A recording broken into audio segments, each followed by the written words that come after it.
Stay back, kid. Your sister is one of them now.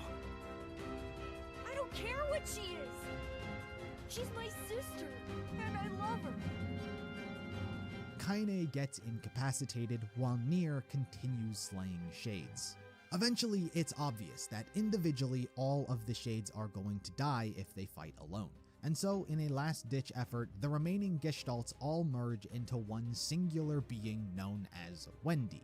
While this helped them gain a lot of power, fusing together like this also made each of them immediately relapse. Wendy is very strong, even being able to rival Emil's power. While Kaine is out of the fight, NieR and Emil together are able to land some pretty significant blows. Wendy pushes Emil so far to where he is forced to tap into his actual strength as the ultimate weapon. Oh yes, But and his then we instincts take completely him over destroy and an he is entire incapable area. of controlling it. The ball of energy he unleashes completely wipes out the Eri and all of its people. This is perhaps the biggest event they've experienced up to this point, which has left them feeling numb to everything. Emil is saddened, Kaine silent, but NieR, showing his ever so headstrong mentality, chooses not to look back, to keep moving forward with determination. What have I done? He's smiling there. He literally does not care. I killed them all. But you saved us. That's If all it that wasn't for matters. you, we'd all be dead. We owe you. You killed the shades, kid. Good job. It's all right. Yeah, he's really kind of just lost all humanity at this point. Sad, honestly. Really. Don't look back. And if any event is indicative of NieR's new questionable state of morals, it would be this one. Yeah. Even from his perspective, innocent replicants were killed, but what it was they were doing justified the tragedy. At worst, he simply ignores what they did so he can keep moving forward.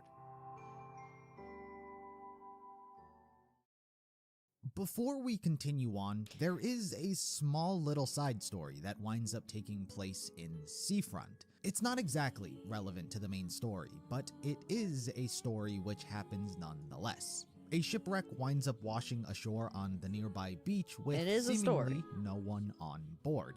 The story mostly takes the point from the perspective of a postman who's one of the first people to come across the wreckage. He decides to explore it himself to see what it's all about, but while inside he hears the cries of a young girl. She's very scared and can't talk, but fortunately the postman is very gentle with her. He brings her food and even gives her a name, Luis. Over the course of many days and weeks, he comes to build a rapport with her. He constantly checks in, gifts her a ribbon. I thought this sings part with was her, gonna be way tries darker to than it teach her how actually to write, was. and even wants to adopt her as a daughter. She's been on this ship for who knows how long, and now that he's spent some time with her, getting to see what she's like, he feels comfortable enough to try and give her a new life. But she's initially hesitant and turns it down. But not for the reasons you'd think. The truth is that Luis is actually a shade, and an incredibly powerful After one Drakengard. at that. Well, Tyran, as insane I thought as it he was is even before even taken Drakengard. aback by her power. To In be fact, fair. her strength is so formidable that Devila and Popola were going to use her as a backup to fight the Shadow Lord in case he refused to cooperate. That's just how strong this little girl is. Details about how she came to exist, however, are nigh non-existent. There are a few facts that we do know. One of them is that she does not have a replicant body to return to. It's an odd situation to be in, as the only other character we know who does not have a replicant body is Tyran. His replicant was destroyed for dishonoring his role in the military. But as to why a little girl wouldn't have one is unanswered. A possible theory, and one that might explain everything, is that Luis was a girl infected with white chlorination syndrome, and then became part of the Legion when she was forced to make a pact with the gods. She was then, in that form, put through the Gestalt process, which restored her humanity, but gave her godlike powers. This would be most notable because of her glowing red eyes, a physical characteristic in the Legion. True. But that is just a theory. Another fact is that the ship she was aboard was a slave ship. The replicants who ran it were selling people. Right. Luis happened to be one of the victims on board. The reason the ship crashed in the first place is because she killed everyone on board. It's unknown how she, as a Shade, was involved in all of this, but either way, being here caused her to feel like no one was ever helping her and no one was ever kind to her. Which is why when the postman arrived and was so generous and caring, she wanted to be like him. She wanted to be with him.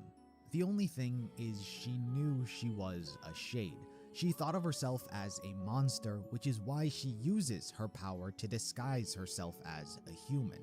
Ironically, despite being an actual human, she wanted to be a human like the Why'd the postman. music cut like that? She can't go out into the sun Scared me. because she is a Shade and will lose her disguise. So she needed a different way to become human. And for whatever reason, she thought the way that would happen was through eating replicants. Somehow, by consuming them, she herself would turn human. Crazy. In between the visits there's an from ad the on postman, Twitch, guys. Luis began devouring. There is an ad on Twitch, my bad. Oh. I changed the settings. The ads are so much longer now. Alright, everybody uses time to stretch. Let's see. Where are we at? 3 hours and... Oh my god. Should I watch this on 2 times speed, guys? What do you think?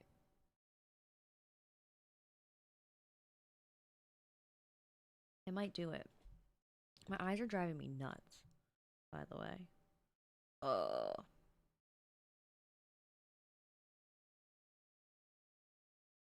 Playback speed. I know, no ads. No ads on YouTube, especially if you have premium. Welcome in, Hellcatted. How are you? Happy Sunday. Happy Sunday. Are you a NieR fan? We're going through the complete unabridged timeline of NieR after finishing NieR Replicant and Automata. I'm doing great. Oh, you don't know much about NieR. Okay, well, welcome. These games are not for the faint of heart, and let me tell you. There's a lot of crazy shit. NieR Replicant and NieR Automata are amazing. Just saying, though. They're so much fun. They're so good. But there's other games in the series called Drakengard. Those are interesting. We did not play those on stream, but we did watch the timeline of it, and it's nuts. We did some really dark stuff in Replicant. Yeah, we did. Thank God we didn't play those. My thoughts exactly. I don't think I could have done it. I'm not gonna lie. I think I would have turned that shit off. It's one thing to see it, it's another thing to play it.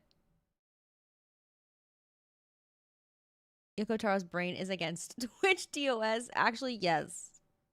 I don't think the streams would have lasted. I think we would have gotten taken down. Big Twitch would have came and taken us down. And big YouTube. Do you think you'll look into reincarnation a bit? I think there's probably reincarnation in this. I'm assuming. So, not a game for goat sympathizers. Yeah, we do kill a lot of goats for some reason. Ugh. I just remember having to kill the goats to make... Was it because I was trying to collect a weapon or something? I forget why. I had to keep killing the goats to get goat hide, but I kept getting goat something else. But I thought I got what I needed. I'm like, yes, it's done. First try. And then I was like, wait, no, I didn't get the actual item that I needed. So then we had to do more. It stops after Automata? Why is it not in this video? I thought it was all in here. Reincarnation is good too, but not available at the moment. Fans are cooking. What do you mean? I thought this was the complete unabridged timeline of NieR. Why isn't it on here? Well, damn. I mean, I guess I'll look into it on my own. I can't do it. I can't do it on stream, guys. Ugh. Oh, it was made before.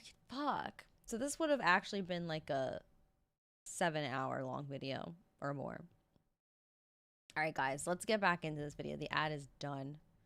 Also, apologies. I'm going to be yawning a lot. I don't know. I'm just so tired. The residents of Seafront who passed by. Probably because I haven't had my NieR's matcha missing, since this it morning. eventually puts him on this trail while investigating. Tyran and Kaine also sense her power, and so she and Emil also make their way to Seafront. As you might expect, the situation goes just about as well as they all do. NieR and Vice enter the ship alone, and they discover the bodies of the Seafront residents. This was great. Afterwards, everyone joins up and finds Luis, and the postman is there as well for his routine visit. Kaine knows she is a shade and tries to warn everyone, but Luis, already struggling. It doesn't mention Cloudsi? What do you mean? It doesn't even mention ending E? Are you just being funny? Wait, now I'm upset. To keep her true form at bay, full-on transforms due to the hostility our characters are presenting. As you might expect, everyone fights. Our characters put up quite the formidable challenge, inflicting multiple heavy blows one after the other. Let's see what 2 times speed is like. Regenerative abilities are so strong that she's able to heal through all of them. Or 1.5. Just when she's getting ready to unleash a devastating attack which renders our characters useless, they are only able to survive thanks to the postman. He takes a piece of wood and begins attacking the girl. We already have seen all this. To her, but the emotional trauma that stops her from attacking. He really became her sole reason for existing. All she wanted was to live life with him. And now here he is calling her a monster. This was so sad. Stop! Don't hurt these people!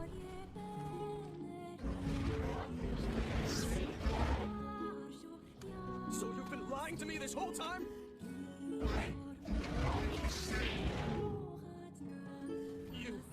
You're a monster! It's so sad. It stopped. Focus on the source of its magic. Aim for the head.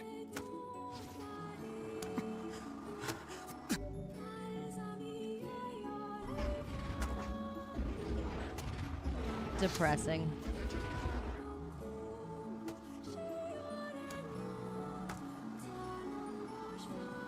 We can never be together. You disgust me. This gives NieR the opportunity to deal a fatal Second happiest Luis spends her Yoko last game. moments looking over the horizon at the world she never got to see, wondering why she had to look the way she did. The story ends first on a one being somber note. Automata. Kaine, while exploring the ship, found a letter the girl had written to the postman. A true miracle, as no shade had ever had any success in speaking or writing. But the letter had only 2 simple words. The hell's this, Sunshine? A letter. That thing wrote it for the postman. Ha! Man, that is some grade A chicken scratch. She probably copied the letters as best she could. So, what's it say?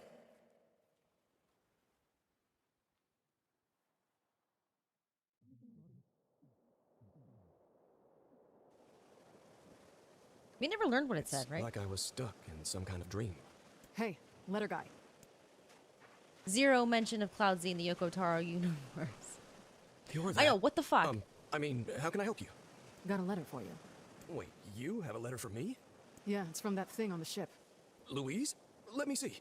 Oh, it says, thank you. Thank you. Wow. I forgot about this. that. After all that time I spent trying to teach her to write, she actually managed to string together a few ugly little letters. Damn it. Why can't I stop seeing her smile? Or hearing that song she used to sing? I know she ate people. I know she was a monster.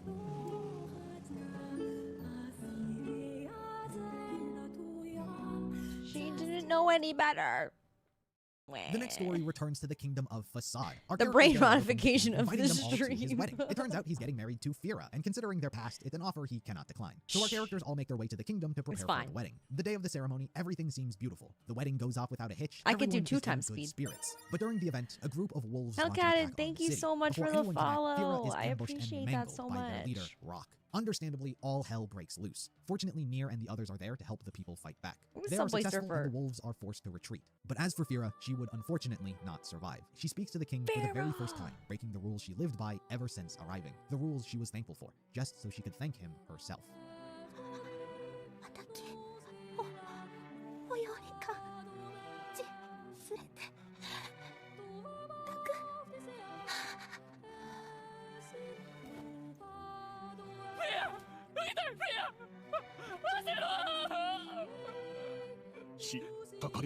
So Fira sad. would pass away, leaving the king devastated and enraged, seeking revenge on the wolves for their They lived actions. happily But before ever we can continue after. with that, Remember, how did guys? this all happen, Remember? and what led to the wolves deciding to attack?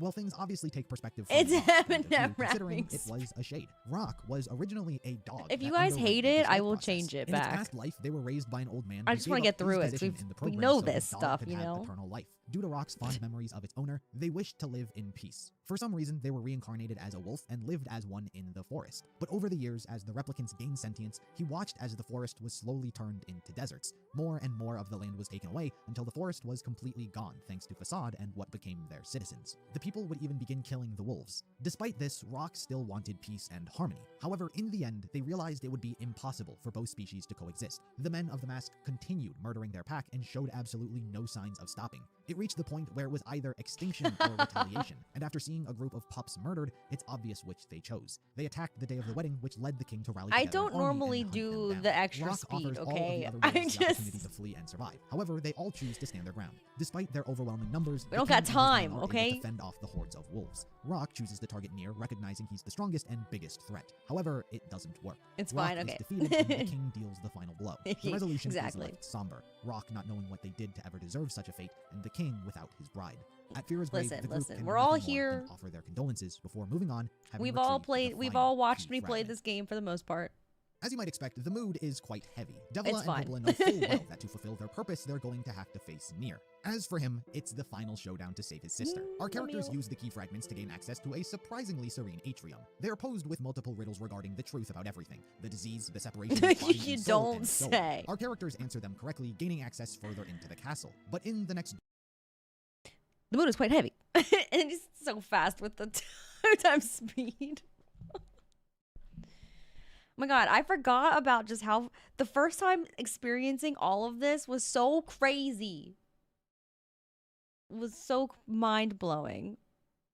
And then we experienced it like 5 more times. But still, we want to speed through Cloudsi NieR's crimes. Yes, exactly. We've already I've lived it. The time has come for them to act. They try a very I've lived it. optimistic We don't approach, need to, asking that you NieR know, we don't simply need to take return our the time. village. But of course, that was never going to be an option. While confused more than he ever has been in his entire life, everyone is forced to fight. It's an unbelievable scenario from everyone involved, even Vice thinking that they could be shades in disguise. I'm not But bored, I'm they just are tired. real. I NieR swear. and the others are able to hold off the assault, forcing them to retreat further into the castle. As our characters venture further in, they encounter, what you might expect, more shades. But unlike the other shades that have been encountered throughout the world, this location is unique. As is typical of humans, oftentimes they prioritize the well-being and safety of the children and babies. There are various heavy The shades here to protect babies. them, but Kaine opens a door holding all these babies behind. And when unleashed, our characters begin killing them all. While the shades attempt to plead This with was them to also a stop, our crazy characters reveal. still don't This understand was them a and really continue the crazy slaughter. reveal. Eventually, a motherly shade appears and gathers all the children together, fusing Okay. into a boar known as Goose. It is very strong, and thanks to being made up of so many gestalts, killing it is difficult as well, as it's able to revive multiple times. Eventually, it armors itself up and proves to be a real hurdle our characters might not be able to overcome. But just when things are looking down, the king and the people of Facade arrive to help out. In honor of their fallen queen, they have decided to help NieR rescue the one he's closest to. It allows the 3 characters to continue moving forward, despite not wanting to, while they fend it off. In the end, the king, his army, and Goose are all killed. Everyone once again comes face to face with Devila and Popola. This time around, they say things as bluntly as they can. They tell them how they are shells, that the shades are human, and the two have a duty to fulfill no matter what. Without giving our characters any time to think, they all fight once more. NieR continues to be in denial, and before he knows it, Devila is killed. They didn't give us time to think, but I did pause and read all the reports that we got for a really long time. Was just murdered. Now she's acting on her emotions. Popola unleashes an almost uncontrolled amount of energy, similar to Emil's own when he lost control. In fact, it is only because of Emil that this power of hers is able to be rivaled. Emil protects our characters from her attack and chooses to sacrifice himself, allowing them to continue moving forward. Both he and Popola's energy spheres collide. With so much power refusing to give in to one another, everything collapses into itself. The two both disappear into the unknown. It should be important to note that while Popola was incapable of surviving this energy, Emil was. He is the ultimate weapon, and his body has proven to be incredibly durable. His head crash lands somewhere in the desert, but that doesn't hinder his mobility much. Despite this, NieR and Kaine believe him to have died and are very distraught. The two express their grief in different ways. NieR is much more traditional, almost losing the will to live himself, while Kaine is very pissed. But after getting a little too close, the two must push on. If they didn't stop before, not close enough. Certainly weren't going to stop now. Upon entering the Shadow Lord's room, they see Yona, and it's clear they want to finish things once and for all. Initially, Grimoire Noir is sent to do his dirty work and fend them off, but he is incapable and inevitably defeated. Afterwards, everyone else begins fighting each other with the literal fate of humanity on the line. Yet, in the midst of their battle, Yona reawakens. Not NieR's Yona, but the original. Her body and soul have been reunited, but upon waking up, replicant Yona's conscience was still in there. Yona could feel it and all of the sadness and grief she had over missing her brother. She could sense just how badly she wanted to be reunited and thought it was wrong to take that from her. And so, she decided to No, Carrie, no. Please, just stop. I don't want to do this anymore. I don't need someone else's body. I don't want it. There's another girl inside this body. I can hear her. She won't stop crying. She says she wants to see her brother. Yona's been possessed? This girl loves her brother too, just as much as I do. It's not right, you know? It's not right that she can't see him. It's a good thing Yona didn't spend like any time with her brother, or else she would have adopted this his way of thinking. He was never around, so. Isn't it? Yes, it's me. Let's go home.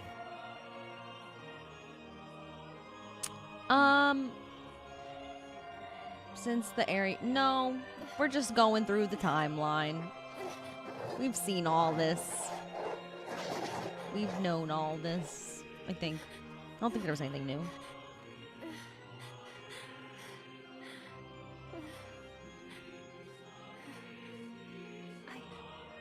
I'm really sorry. I don't know what to. I'm so very sorry. No matter what. Just know that I love you.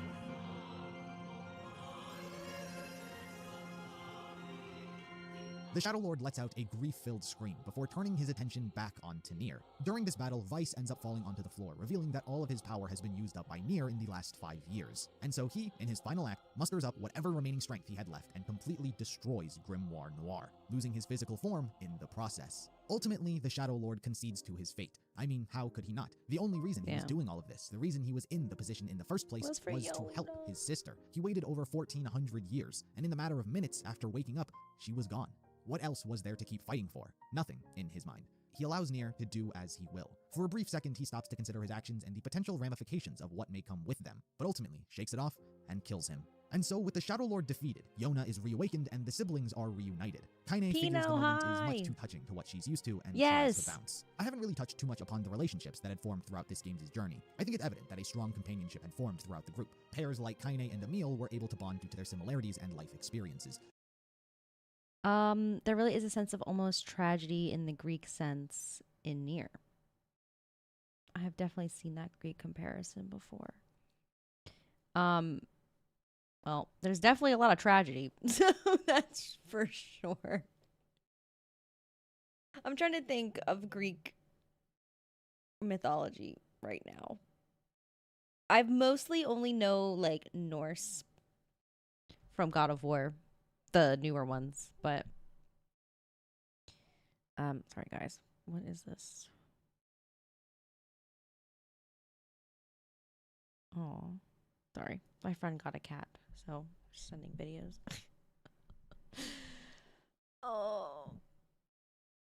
Like the hubris of man punished by the gods, etc., etc. Oh, I see. I have not seen the Odyssey. No.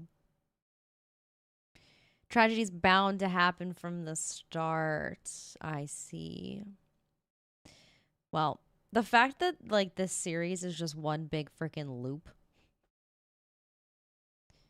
also kind of reiterates that like everything is just, like you said, bound to happen. It's sad. It's sad. But as for Kaine and NieR, Kaine had kind of fallen for him over their journey. Things really started when she was rescued. But most importantly than that, her entire worldview has changed. For the longest time, she was bitter and cynical, no place to call her home, and in reality was seeking death. But when she joined NieR, his goal became hers. She was finally accepted. Her hatred and sadness disappeared. She was now hopeful, believing she can be loved, believing she can belong in this world. But she would only get to experience this change briefly, because now that the Shadow Lord was dead, every shade goes along with him.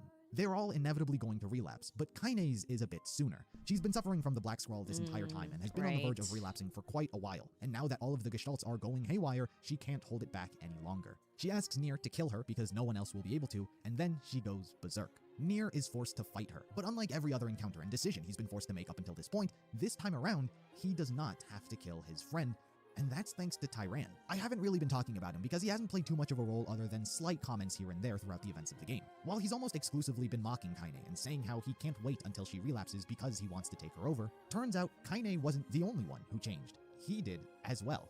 While we definitively don't know nearly as much about him, we can assume that his attitude and the way he treated Kaine was compensation for his own insecurities, making Kaine be and feel alone because in reality, he was as well. He just wanted her to be as miserable, hateful, murderous, and bloodthirsty as he was. Misery does love company. For the most part. But Kaine was able to overcome these hurdles, and I suppose in the end, he felt for her, and so sought to make amends in the only way he could at this point, by giving her life. But it wasn't as simple as just that. To do this, he needed NieR's help. He tells him that he can save Kaine, but at a cost. Kaine can become human once more and live on, but it will cost NieR his very existence. Not only his life, but any memories people had of him. His sister will forget her own brother. Kaine will never know the truth of who saved her, or even the fact that she was saved. Any and all evidence of him existing will be gone. Ultimately, NieR decides to take him up on this offer. It's not exactly clear how Tyran even has the power to do this, or what, if any, in-universe explanation exists. The best idea is that perhaps it was a pact. It's been a common thing throughout the timeline so far, but has usually been done between human and beast, but never between two normal souls. One, if not both of them, probably have a little bit of magic lingering within them that makes this possible. But it's always been a very powerful tool, usually done for power, but one of the ramifications that come with them is losing that which is most dear to you. And to me, it makes sense why that would cost NieR his existence, the memories everyone has of him, a sacrifice, and one he's willing to make. NieR disappears. Kaine awakens back to normal. Okay, that makes sense. By her side. No Black Scrawl, no NieR, but she's alive. And as said, neither of them remember who he is. And this is the downfall. Seemed to just return to Listen, this was the downfall of my Automata playthrough, okay? Because we were able to bring him back and get all of our memories back and all of our weapons. I thought I'd be able to do that in Automata. Like, they'll come back. It's fine. Nope. Normal for everyone. 3 years pass before anything happens again. But things weren't so normal for Kaine. NieR has had such an instrumental role in her life that the prospect of him ceasing to exist in everything she went through makes literally no sense. Before him, killing Hook was all she wanted. After that, she was happily ready to die. So why would she go on a journey to save Yona, fight the Shadow Lord? Why did she feel like a changed person after it all? She knew something wasn't right, that there was something very important to her. Yes, yes. This really shows the Yoko Taro fact someone dropped last time, how he starts with the emotion the player should feel.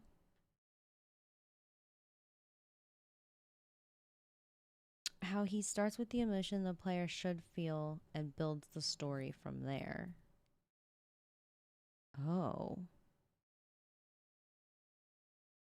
That's so interesting, actually. So he's just like, I really... Oh, wait. That's actually very interesting. How can he restore souls? I don't know. He just does. It's all just... Everything is a pact. Everything is some kind of pact. That's what cracked me up last time, too, actually, was like... Pacts are very, very rare. And yet every single character in existence makes some kind of pact.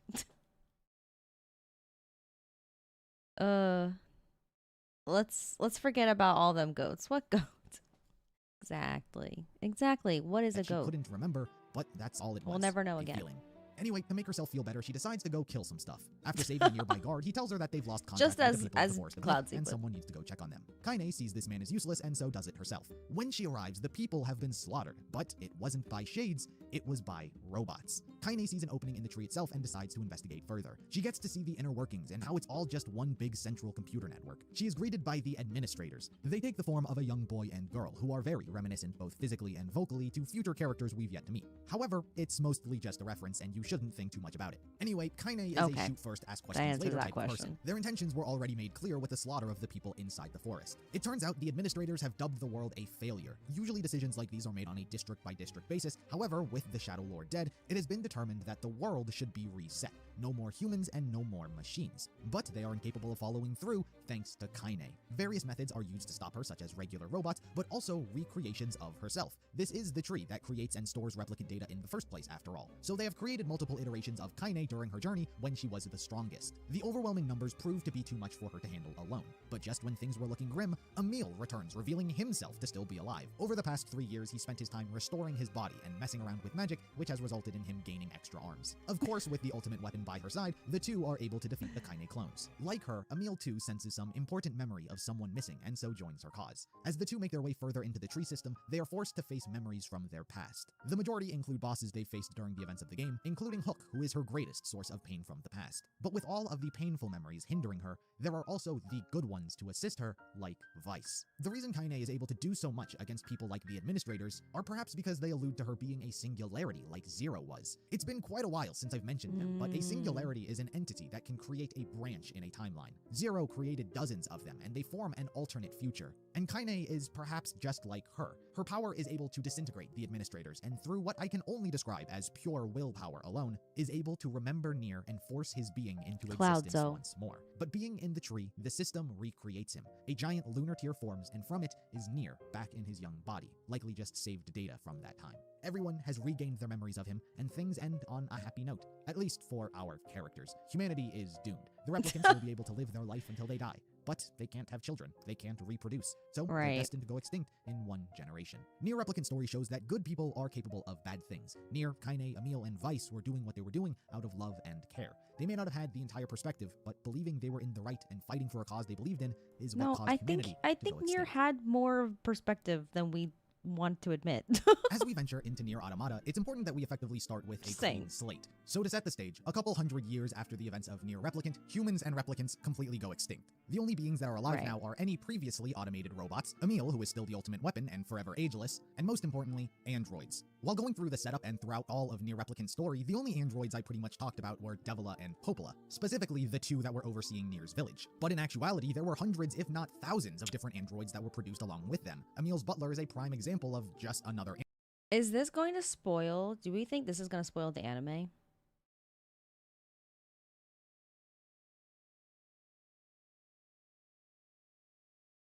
It might. It might. Uh-oh. I remember Cloudsi. He was a better fisherman than yeah, he was. Wait. Yes. That's so funny. The one time, the one fish I caught was as Cloudsi. android that was created to do a job. Devla and Popola just so happen to be the only relevant ones to Replicant's timeline. But for Automatas, all of these other androids are who are going to effectively be kicking off the first events of this new story arc. Firstly, I suppose I should mention what became of Devla and Popola following the aftermath of Project Gestalt. So the two that were overseeing NieR's village are dead, but there were still countless other Devla and Popola units stationed around the world who were overseeing their own respective regions. After the project failed, Devla and Popola models faced hostility from all of the other androids who knew about the incident. Androids were built to respect and protect humans with their lives, so the two were treated as criminals responsible for bringing ruin upon humanity. To conceal the failure of the project, most of their memories were erased. The only details left were the name of the project and the fact that their model's breakdown was responsible for the extinction of humanity. As such, they live in exile. It is convention for them to be persecuted by their peers. Some of the models were likely killed because of this, while others killed themselves. The Devla and Popola models are now programmed to live with guilt for their failure. They hope to atone for their sins by doing the work no one else wants to do. But anyway, that's what became of the Devla and Popola models. So after the failure of Project Gestalt, the androids left behind began to lose purpose. They were keeping things up and running until humanity returned, but now that that's impossible, what are they doing anything for? The majority of the androids decided to stay loyal to humanity and keep the planet clean, preserving their legacy until a time where maybe humans were able to return, regardless of whether or not that was even possible. But then other androids thought the opposite. What was the point in living and dying for an extinct species? And so a small coalition of androids banded together under this belief and became known as rebels. There was a brief period of conflict between the androids and rebels until the situation settled when the rebel force liberated Australia and became an independent state. Afterwards is when the real problem arose and where the true start of Automata's timeline begins. On July 4th, 5012, aliens invaded Earth. There was not some grand reasoning for their invasion, simply as instinctual as it gets. A predator finding prey. The aliens were quick to take over. So they literally were aliens. And began constructing their army of machine life forms. It should be important to note that the machines are exclusively unique to the aliens, as is that term. The term machine will always refer to their kind, while robots and androids are a human construct. Despite their very plain and rustic appearance, internally the machines are incredibly complex and advanced, as you'll come to see. In response to the alien onslaught, the androids founded the Army of Humanity to fight back against this threat. Hold on. I'm gonna go back a little bit with what he said about the difference between machines and everything, because that threw me off. But okay, the anime ran from January 2023 to September 2024. So after this video, oh, okay. So I don't know where these animations come from though. That's weird. Okay, so these are not anime. Okay, some other NieR media. In that context, I guess ending humanity was a major snafu by Devla and Popola. Yeah, I guess so. I wonder. So, like, if the Gestalts did return to the replicants, like, do you think then they'd be able to give birth again? That kind of just confuses me. Like, maybe they explained it and I just forgot, but it was very confusing. All right, let me rewatch this part too. It'd be important to note that the machines are exclusively unique to the aliens, as is that term. The term machine will always refer to their kind, while robots and androids are a human construct. Despite their very plain... Okay, so the machines are different than like something like beepy, right? Is what that means, I think. Confusing. Okay. And rustic appearance, internally the machines are incredibly complex and advanced, as you'll come to see. In response to the alien onslaught, the androids founded the Army of Humanity to fight back against this threat. They also set up the Human Heritage Restoration Management Organization. A mouthful, but in simple terms it was a unified communication network for all of the androids spread around the Earth. They then began production on as many battle-ready androids as they could. Both sides were effectively mass-producing their armies, however it was the machines who were coming out on top. Slowly but surely, the androids were steadily losing territory to the aliens. They feared the worst-case scenario, that if the aliens did manage to conquer Earth and wipe them all out, all of the old world's culture and information about humanity would be lost. So they constructed a storage facility on the moon to protect this data. In addition, construction begins on bases in satellite orbit for use in combat. But the androids weren't the only ones fighting back against the aliens. In fact, the first one to have perhaps done so was Emil. With the world under attack, it was a natural instinct to want and protect it. But the real motivator for him was still his friends. NieR, Kaine, and Weiss fought so hard to live in this world, and he wasn't just going to allow some aliens to show up and destroy it. He launched a one-man war against their kind. As the ultimate weapon, he was formidable, but it seems that perhaps the aliens themselves were equally as such. Emil was forced to use his magic to make clones of himself to form his own army made up entirely of him. Over the course of 100 years, he had created over 85 million copies of himself. He tried to diversify as much as he could, creating an iteration for any given scenario. Offense, defense, support, mobility, aerial, large and small. Could be the early parts of the anime. Oh, okay. But in the end, he was unable to. This may be because with each subsequent clone he made, his memory was spread thin. Eventually, all of his memories became lost and jumbled. Losing the cohesiveness he had with his forces may have cost him the war. We don't know what happened to the original Emil. He's still probably out there somewhere. But he did at some point also craft his own nook hidden away from the rest of the world. He used pieces of scrap to replicate Kaine's shack and cultivated a whole bed of lunar tears in their memory. The reason I say Emil might have been the first one to fight the aliens is because if you look at the depiction of his war, there are no machines. And that may have been because Emil himself was accidentally the cause for their creation.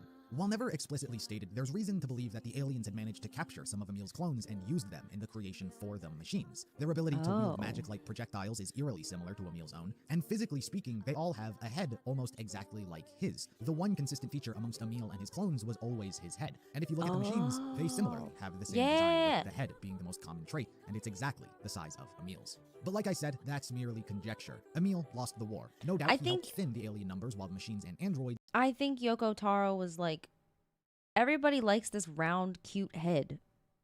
I'm going to make more round, cute heads.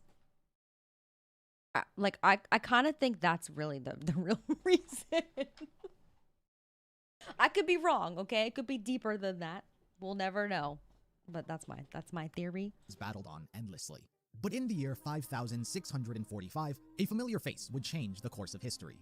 Beepy, the P-33 unit that NieR and the others had supposedly killed, reawakens. It's taken a bit of time, but he has returned. As I mentioned during his segment, Beepy was the first robot to have achieved natural sentience. As such, he is so much more complex and advanced than all of the other machine life forms currently in existence, even the ones the aliens had created. After climbing out of the junk heap, which has long since been buried underneath the rubble of time, he saw the machines fighting the androids and it made him feel bad. He too was once a mindless machine with no free will, simply carrying out the instructions of his creator. It was only thanks to Khalil that he learned about emotions and formed the desire to see the outside world. Khalil taught him so much, not only about the world, but emotions as well, and thanks to him, he was able to evolve. So Beepy sought to bestow this knowledge in the same manner. He launched himself into space, accessed the machine network, and taught the machines how to live. He gave the machines life and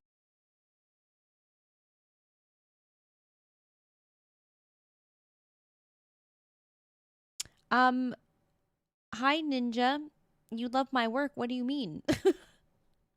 Also, I'm sorry, but we do not allow links in chat. You'd have to like join the Discord.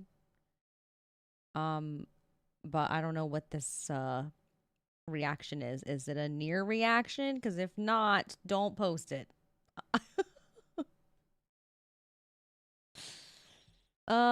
And yet Cloudsi couldn't grow one lunar tear for Yuna while Emil had the whole... Yeah, listen, like we've discussed, Cloudsi, terrible brother. Terrible brother. Okay, what the hell is going on with Beepy here? I'm scared. Sentience. Once, long ago, a volcano erupted. From the fires of the eruption, a god emerged. One day, the god appeared before the machines and said, "Consciousness."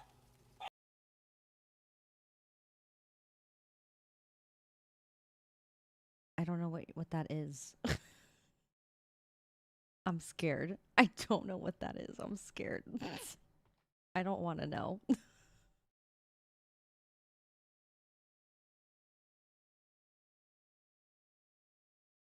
Okay, 1 second.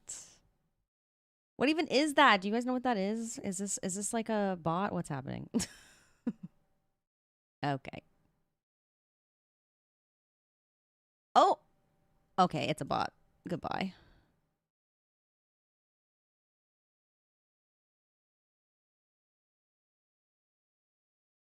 It's a bot. They're banned. You guys can't see, but it's literally it was posting like the bot was posting you know when you can do like images with symbols? They just started doing, it looks like, I think it's Vladimir Putin's face. I'm not sure. And he just started spamming that.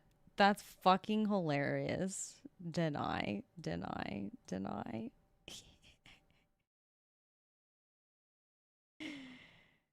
Very important NieR video, lore video. Trust. It's gonna be like, I don't even want to click it. It's gonna be, you're gonna rickroll me like you're my age. Okay. Nah.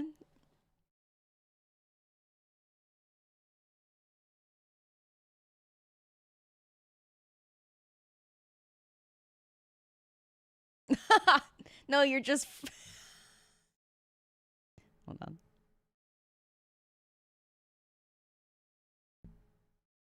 One second. Oh, it won't let me. It won't let me. It won't let me add it to the window capture. You French rolled me here. Wait, whoops. You baguetted me.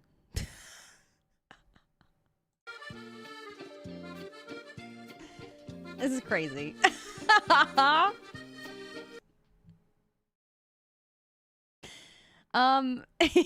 He's on a mission? No, literally, just spamming. That was crazy. Okay. Anyway.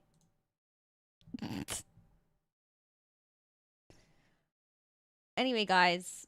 BP time? What the fuck is going on?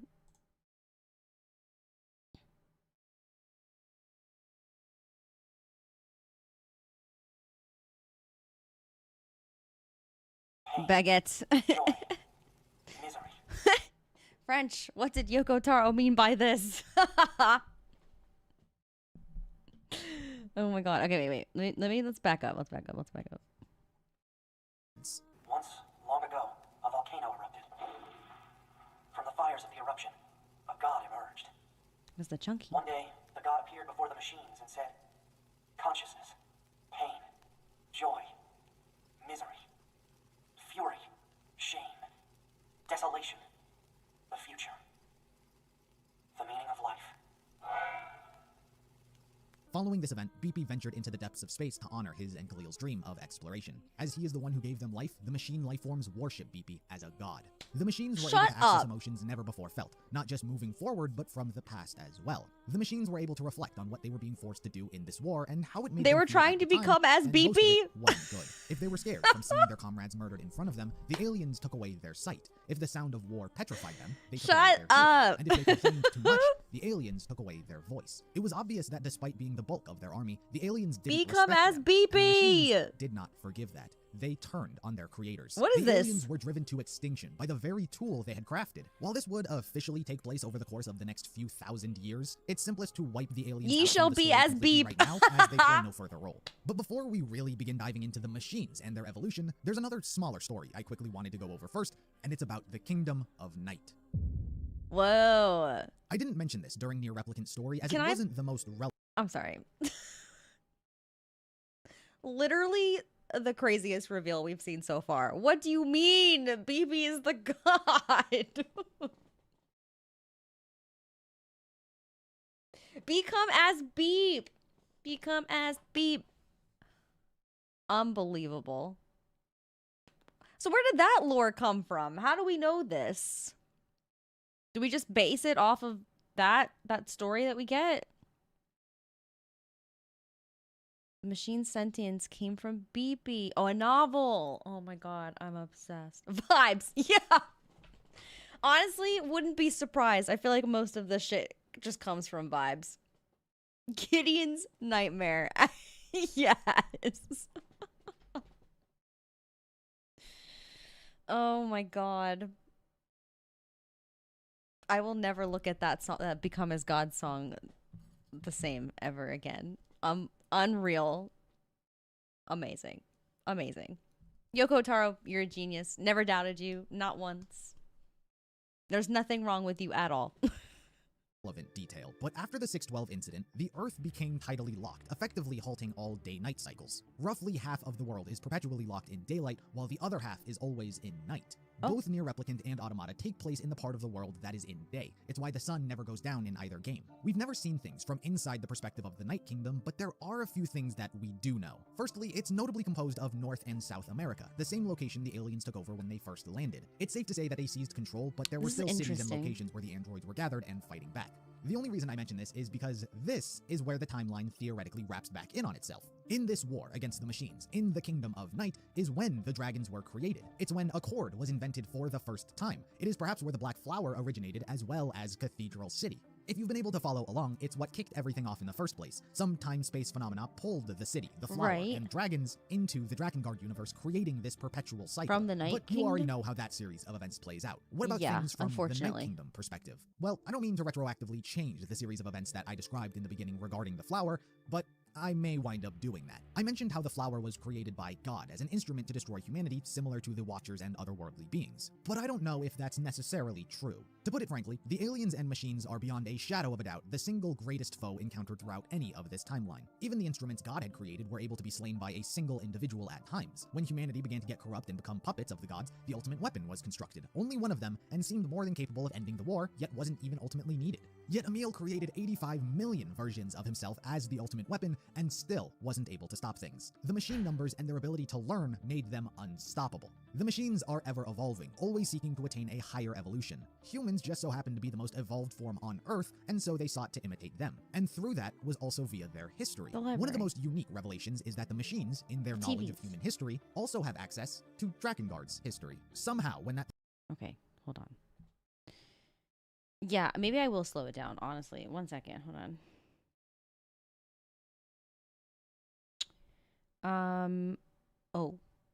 Okay, 1 second, guys.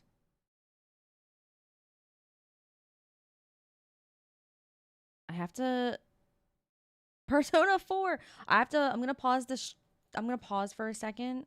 I have to give my husband something. We have a drill in this room that I need to give him. I don't know what he's doing with the drill, but I'm gonna do that.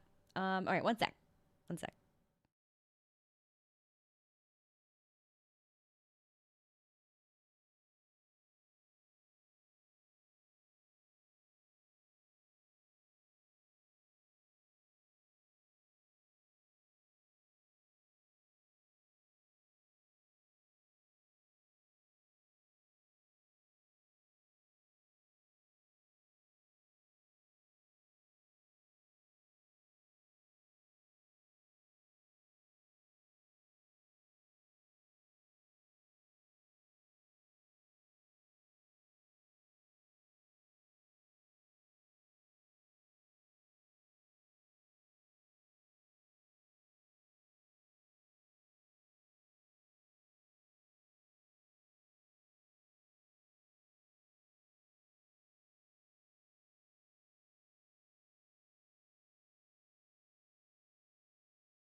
Okay, I'm back. All right, shall we slow it down? A good idea, honestly. This is a lot of new information. I'm probably going to rewind a little as well.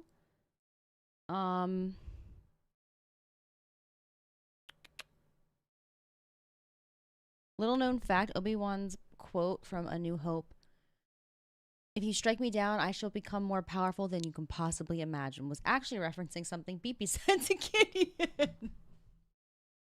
Oh yeah, definitely credible information. 1000%. I believe it.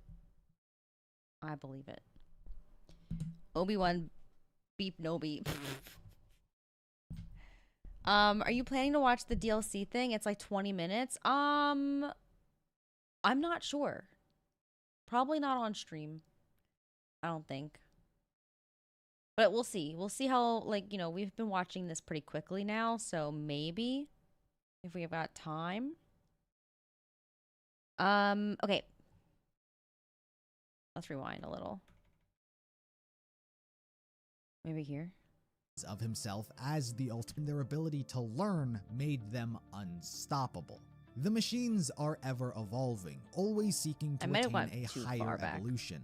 Humans just so happen to be the most evolved form on Earth, and so they sought to imitate them. Right. And through that was also via their history. One of the most unique revelations is that the machines, in their knowledge of human history, also have access to Drakengard's history. Somehow, when that portal formed and the Queen Beast along with Kaim and Angelus fell through, some sort of thread was created which has allowed the machines to access that universe's history. And it's evident via Eve. I don't want to get too ahead of myself just yet as he's not been created, but he possesses the Cult of the Watcher's symbol on his body, the three-eyed twins. That history is exclusive to Drakengard's. And somehow, the machines know it and are imitating it. All of that is to say, the Black Flower may not have actually been a creation of the gods themselves, but rather it was the machines imitating what the gods had done and created their own version.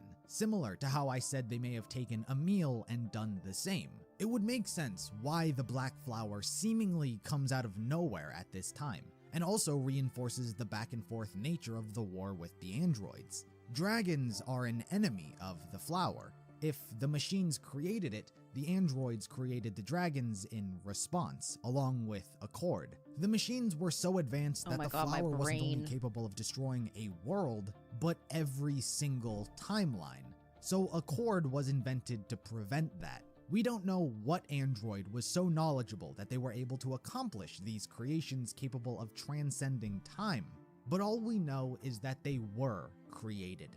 But anyway, that is the Kingdom of Night.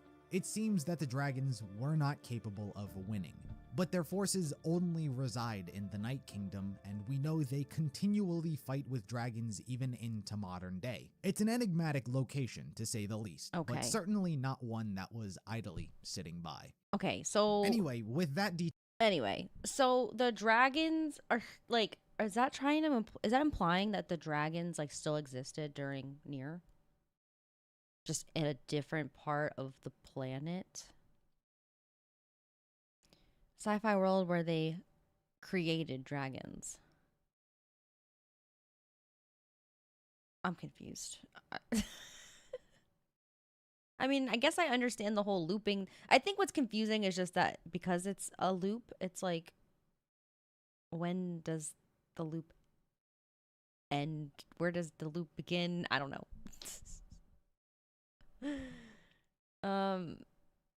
BP was not a gardener either. Okay. Well, tour out of the way, we can really begin talking about the machines themselves. Similar to what I've done throughout this video, I'm going to segment things off and take them one at a time. This portion will be about the machines and everything they did leading up to the events of the game. Then I'll talk about the androids and their endeavors. So even before gaining sentience, they were incredibly complex as they were an ever-evolving life form. Their self-learning was at the highest when it came to combat. After every battle, they were able to adapt to the androids' strategies. This was all possible thanks to the machine network. It's what connects all of them like a hive mind. Even if one group of machines were wiped out in a location, data regarding the battle was uploaded, which allowed for their evolution. Pair that. Wait, so like not some magical thing, just an invention. So like, do we think that the dragons are also androids? Maybe. With their endless manufacturing, and you have a nigh unstoppable force. It had mech suits, so maybe. Unstoppable. The machines almost took over the entire world. The only reason I say almost is because they stopped. The only directive they were given by the aliens was to defeat the enemy, but the machines became so smart that they reached a contradictory conclusion. If they defeated the androids and completely wiped them out, what would they do afterwards? There would be no enemy to defeat, thus rendering their existence meaningless. So the machine network came to another conclusion. If it wanted to get smarter, it needed to evolve. The evolution was largely coming from the war at this time, and so they simply decided to prolong it. Instead of wiping out the androids, they conquered 80% of the Earth and never anymore. It was enough leeway which allowed the androids to feel like they had a fighting chance and continue trying, Well, that's crazy. but not so much that the machines were at any risk of losing anything. And so that is how this war has prolonged for thousands of years. They simply just don't want to win, and the androids are incapable of overcoming the odds. But that doesn't mean the machines just idly sat by. Evolution became the network's primary objective, but it was good to strive for an evolution they considered more advanced than them. Considering BP bestowed intelligence and emotions onto the machines, that was the base from which to build. Then they discovered the humans, specifically the server on the moon the androids had built. They read all about their history, the things they created, Project Gestalt. They learned they were responsible for the creation of the androids, and they saw just how complex they were when it came to emotions, the very thing BP gave them. Humans became the base in which the machine network wished to become. It wasn't the final form they hoped to achieve, but it was a benchmark to work towards and ultimately surpass. This is where the entity known as N2, or the Red Girls, come from. With the motivation to be like humans, the network takes on a human form. To be clear, these two are not real. They are not beings that exist in any true manner. They are simply a physical representation of the machine network itself. So if ever you see these two, or I'm referring to the machine network, you can envision the Red Girls. With evolution and humanity on their mind, the Red Girls sought to diversify and experiment with machine evolution. So various small communities were quote-unquote released from the machine network to see how they would thrive and evolve on their own. This is where Pascal's village, the amusement park, the forest kingdom, and a handful of others would come from. Despite what these machines might think, they are not actually disconnected from the network. They're just not being controlled by it. Each community would serve as their own experiment by the Red Girls for a different aspect of humanity. Pascal's village embodied pacifism. The amusement park embodied fun. The god robots embodied religion, and the forest kingdom loyalty. The Red Girls would actively watch over and see how things evolved and developed with each of these communities, but it wouldn't be until the events of the game until they reached any sort of conclusion. Of course, they weren't the only unique machines popping up. So while the vast majority that almost, unless I just like missed part of it, but like that kind of almost sounds like they didn't grow sentience on their own. It was more like the machines just were like, okay, we're gonna, the greater machine life form was just like, okay, some of them we're gonna like experiment with pacifism, we're gonna experiment with cultism, whatever, religion, like, right? Is that what I'm gathering from that? Because that, I don't like that if that's the case. It doesn't feel like organic. I don't know.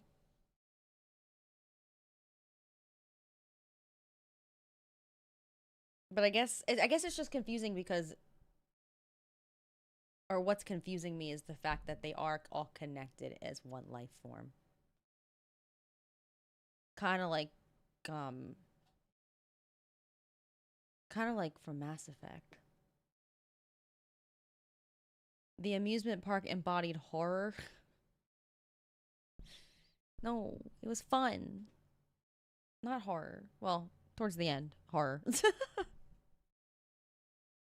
were still very basic and constantly in attack mode, others found culture. The kingdom of Facade has long since been buried underneath the sands of time, but the machines there found remnants of their people and culture and began emulating it. They wore the same masks as the men before, they even adopted their absurd amount of rules. Other machines awakened to their own emotions, caring for their fallen friends, finding beauty in the world and trying to protect it. While the majority still fight as their prerogative, evolution is happening amongst them, particularly when it comes to their humanity.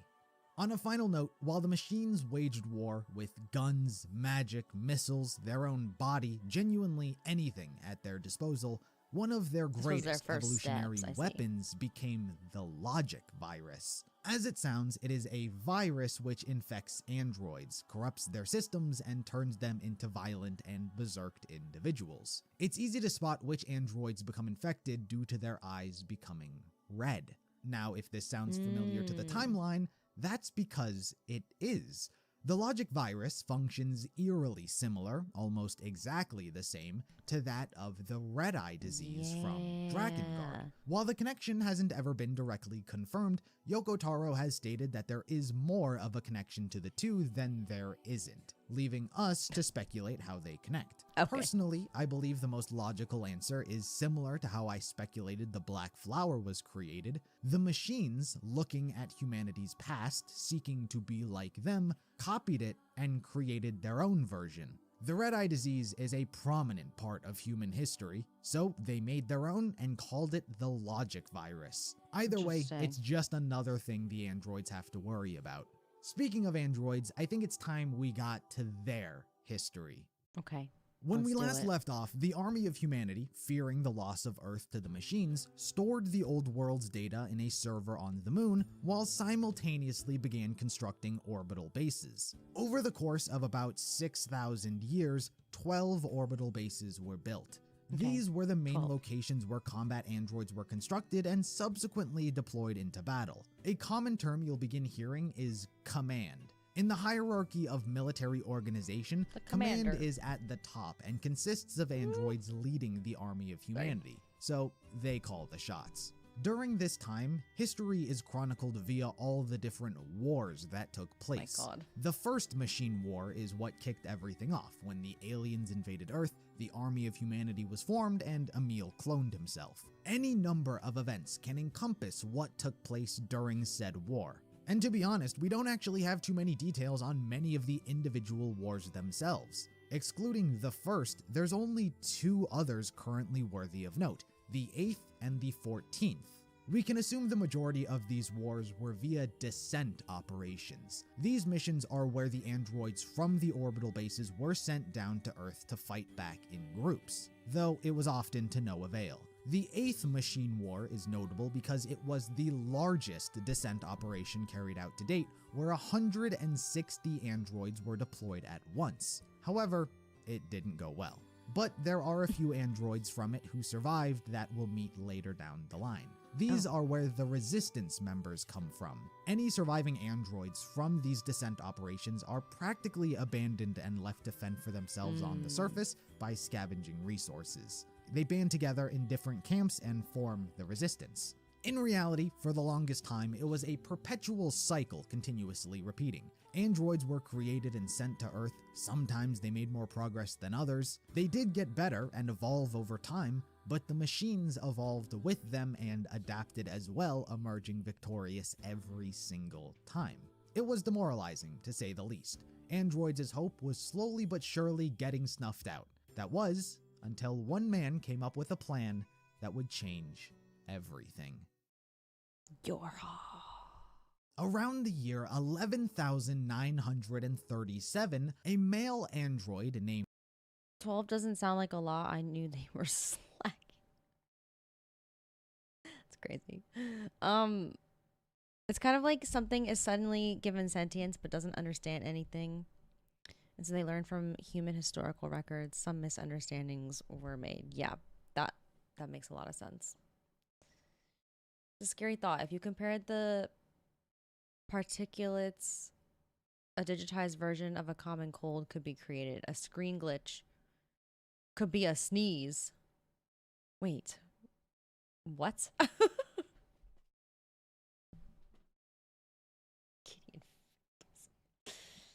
Oh, man. Zinnia I feel like would come up with I kind of feel like, guys, my brain is like mush right now. I'm not gonna lie. I feel like nothing is. I'm not comprehending anything. That's how I feel. That's how I feel, Hayden. Maybe I need like a break. don't think he goes into that, but the dates aren't random, by the way. Many of them are World War II references. Oh, really? I remember being at that stage. What, the just mush, brain mush stage? Like, I feel like I'm like reading what you guys are writing and I'm like, huh?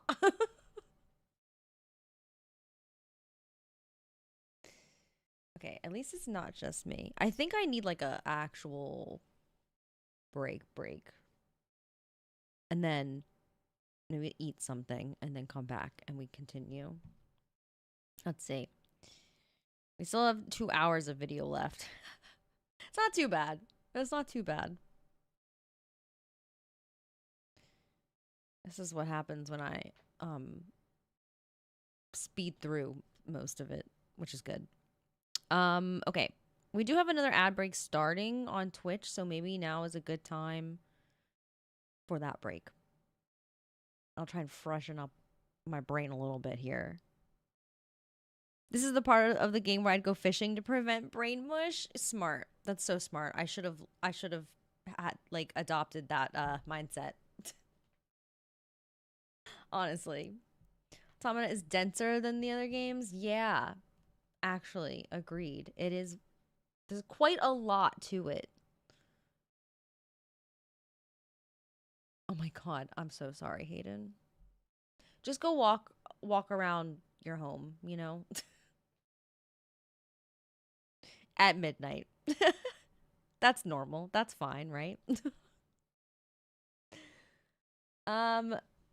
Pee break time. Yes, exactly. Okay. Let's do that. It's Sephiroth, Ronald McDonald's fault. It is. It is. I gotta see that mod. That's crazy. But yeah, I think what we can deduce here is that it's all because of Sephiroth. Right? That's every single problem in this world. It was probably Sephiroth at some point. Okay. I'll be back. I promise. I'm gonna run the poll again while I take my break, okay? All right, let me get that set up.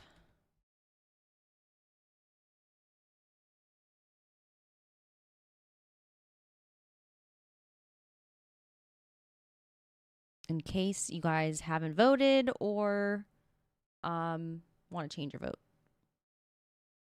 while I'm gone.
Chat, I'll be right back. I'm so sorry.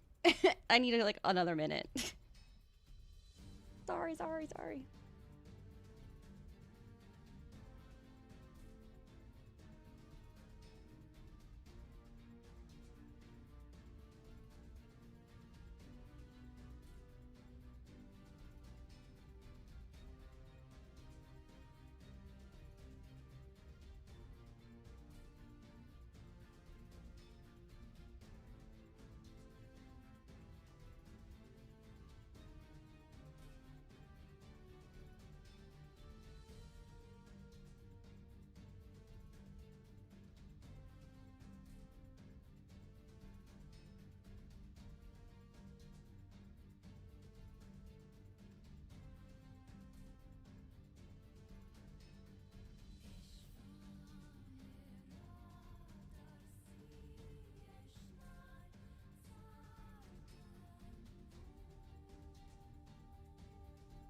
That's not true, Carrie. Another minute does not equal 30 minutes. How dare you? How dare you? So my dad was dropping off a walking pad. Thanks, Clavor. My parents had a walking pad that they were no longer using. And they're like, do you want a walking pad? I'm like, yes, I do want a walking pad. And then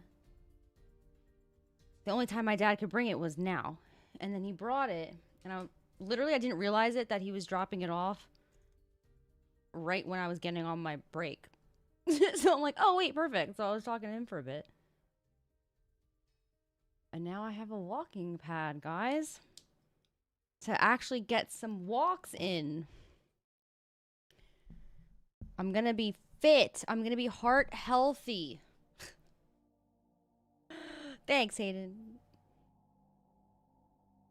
Americans will even get a pad to walk because the outside is so hostile.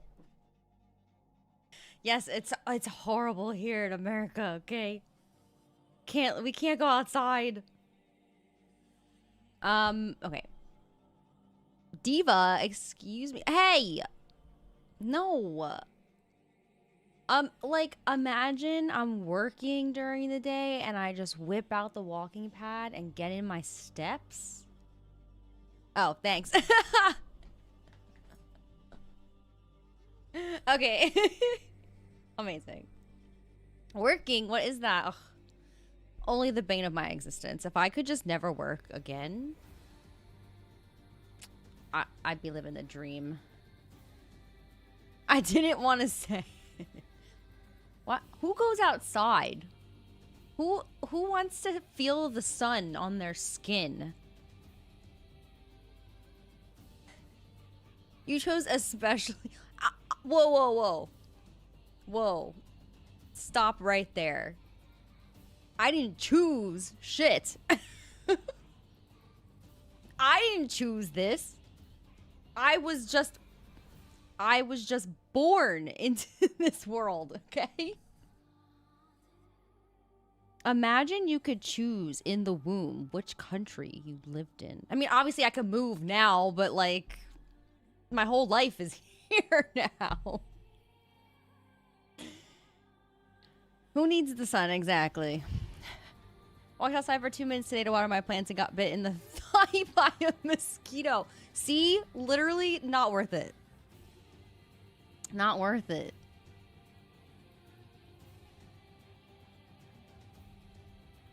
Get out of here, Clayvor.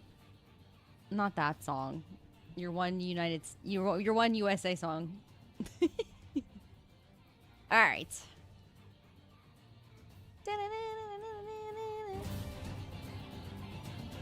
This music is so good. Okay. All right. Springsteen the GOAT, though. I feel like this is an unpopular opinion, but he's alright. He's alright.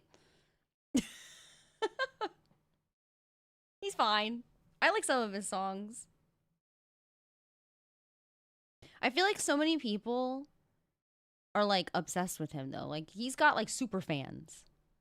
It's actually been interesting to see here on the other side of the world how many Americans have moved here. Has it gone up recently in the last like few years?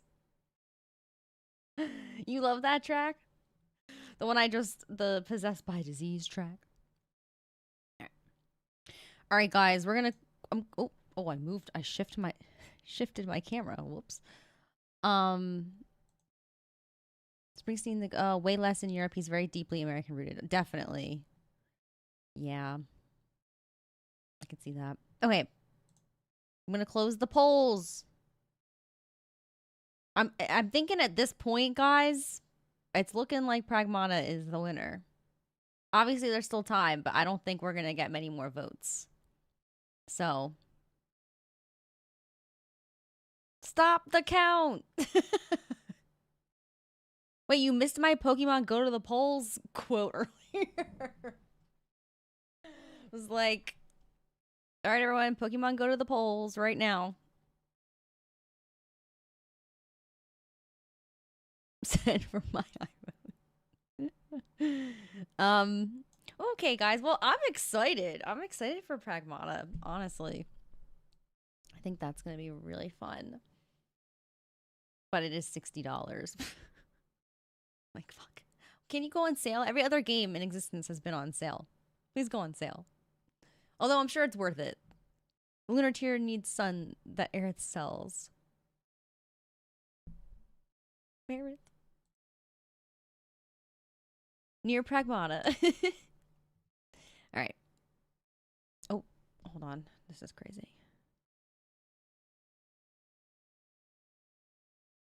Sorry, my boss just texted me, which is crazy. We were just talking about America and the work situation, but it's a good thing. It's a good thing. Something I created in the real world.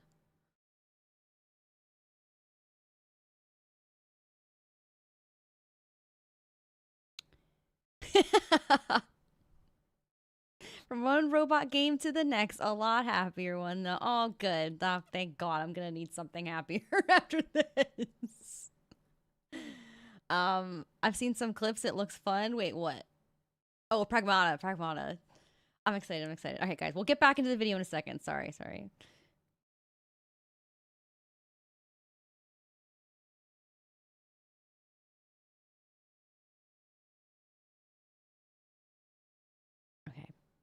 Amazing. I also just realized I have 100 unread text messages. Does anybody else not look at their text messages? I don't even know what the 100 is. Oh, whoops. I don't even want to know. Would a flag show up from that? Your work is getting put out in the world? Yes, but not what you're probably thinking. Like it's like a small event type thing. So something I created for that event is there. That makes sense.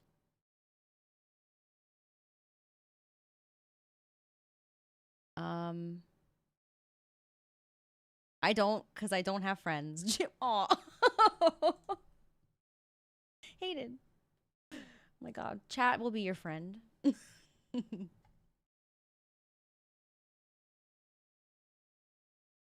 Buy spam in the chat.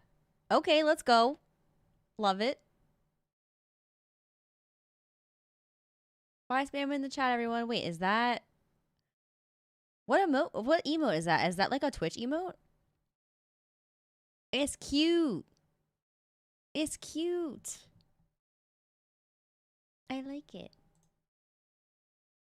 Oh, thanks, Taza. Thanks. Is that what you were trying to spam earlier, Clayvor? All right. I'm closing the polls. Yay. Wait, can I post it? What's about to happen here? Oh, it worked.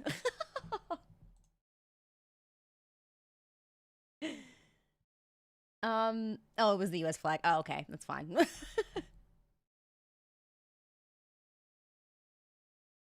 You're the worst. No friends since elementary school. Oh, again, chat will be your friend. Chat. You need to be third person's friend, aka Astral from Twitch. And you need to be Hayden's friend. Not me, though. I'm not your friend. I'm just kidding. No, same, Hayden. I'm also straight, but we must support. I have friends, but I'm from France, so, right, they don't count. French friends don't count. Okay. Okay, it's time. It's time. It's time. It's time. It's time. It's time. Only you guys can get me sidetracked from the real reason we're here. Okay, game. Yeah. Okay. Are we ready? Oh. Oh god, Clayvor. I see the discourse online all the time. I know how that goes. I'm always so confused when people are like, yeah, you know what I mean. I see it all the time. I'm like, what is... I don't understand the confusion, but you know what? It's fine. Whatever. Okay.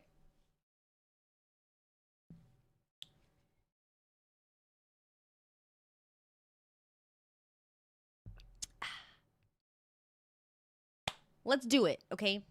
Okay. Plan that would Stop sidetrack. indefinitely Stop. fix android morale. Stop sidetracking me. Project Yorha. Stop. Zinnia came to the Does that make sense? conclusion that the androids were losing hope because they didn't have something to believe Stop in. getting me They were fighting a sidetracked. war against an enemy, but that wasn't necessarily good enough.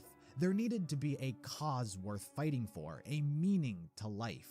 That's when he came up with the idea to fabricate a god.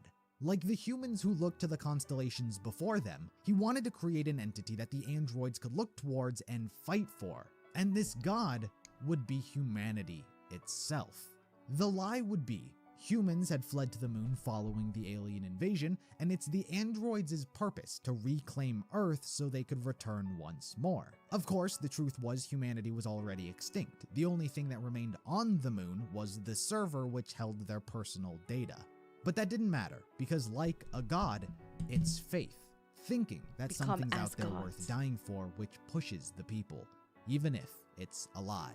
The Council of Humanity Disgusting. was created and was the Disgusting. smokescreen which pretended humans were still alive. The Council theoretically oversees everything and is made up of humans making all of the decisions, but in reality, genuinely consists of no one. Maybe a few pod programs perpetuating the lie and sending out propaganda, but that's about it. But in truth, Zinnia never went through with this idea as he considered it too risky. But there is a second half. That's to what this we were origin, wondering before, the Haunted. Yorha androids. They were the brand new experimental line of androids created. They weren't too dissimilar to any other combat model created. We saw that apparently this video came out before the anime, but I'm assuming this is maybe just like a preview, like trailer footage or something. A first piece of media for it. Okay. That makes sense. Excuse me. We are gods. We are gods. There was a prequel type story before NieR. That was an anime? Is that what I'm understanding? Interesting. Yes? Oh. Oh, wow. Okay. But it's in the show now. Oh.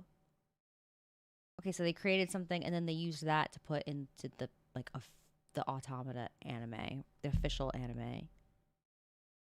Okay. Well, you know, I'll probably forget all of this by the time I watch the anime anyway, so it's fine. Around their time. The Yorha androids were just the next generation of models invented, so of course You will for naturally sure. they Okay. would be the strongest, most all my capable save data android will to be date. deleted, so But I there's won't one remember. thing that separates them apart from all of the others. Oh, it's A1 Pictures and that does was it? their black box. It largely functioned as the heart of the android, but also doubled as a nuclear bomb. It was considered a last-ditch effort, so a dying Yorha unit could overload their core and self-destruct, taking out enemies in the vicinity.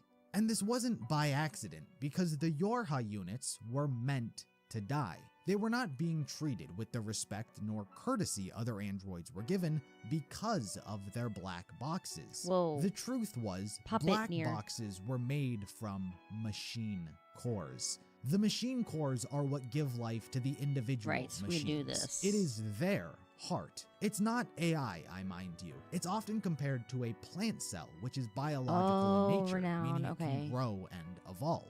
It's why the machines are often sometimes course I referred missed to it. as bio-machines, because to a certain extent, they are biological. Yorha took these machine cores and did whatever science and engineering on it to create the black box. So Yorha right. androids are considered in the eyes of most to be more akin to machine than android. It's why no Yorha unit is ever given a name and is instead only referred to by their model number. Oh my Speaking God. of which, each model number has a set appearance and personality type.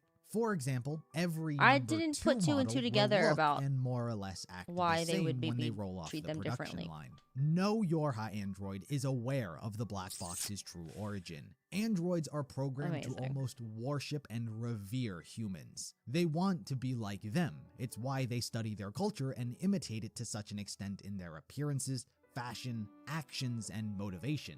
They despise the machines, so it's a secret very few are meant to know. All the Yorha units think their black box is experimental technology that works like a fusion reactor for an abundant source of energy and strength. For now, that's all you need to know for setup. So how did Project Yorha begin if Zinnia didn't do it himself? Well, aboard the 6th Orbital Research Base, dubbed the Lab, Zinnia and all of the blurry-ass scientists picture. working on this black box technology continued their study of these experimental androids. God damn. Various prototypes were created, such as number 4, number 2, and number 9, along with many others. Number 2 and number 9 are the most significant for this story. Now, it is very important to note that this number 2 and number 9 are not 2B and 9S. Though they would share many similarities in their abilities and what transpires in this story, it's more of a symbolic coincidence. By that, I mean number 2 is an attacker type suited for combat, while Okay. number 9 is a scanner model more into hacking. What makes scanner types so dangerous relative to this project is their curiosity for learning. It's within their nature to seek answers and dig as deep as they can to uncover whatever mystery it they is didn't that comes think that across their path. through. So on a normal day, when everyone's going about their business, number 9 inquires about Zinnia's Well, name. I guess He tells them that he was named They after did think it through because That's why they have the 2E or the E series or whatever, right? Flower, and that Kill it's them Command so that who they names don't people. Number 2 chimes in get and too close to wonders the if truth. she and Number 9 can get names as well. Of course, They're very it's pretty. forbidden to name androids with a black box, and so the question causes Zinnia to hesitate. He eventually says that he would after they all finished their assessments, but Number 9 noticed his hesitation, however brief it was, and couldn't shake the feeling that something was wrong. Why would such a simple question evoke such a reaction? Eventually, the two had to leave as they had tests they needed to go through, but Number 9's curiosity led him to do some digging. He secretly accessed the lab server and began looking for answers. He didn't find anything relevant to why they couldn't have names, but while inside he found a huge void in the server as if a large portion of data had been deleted. So Number 9 started recovering these lost files and gained access to the truth about Zinnia's entire plan.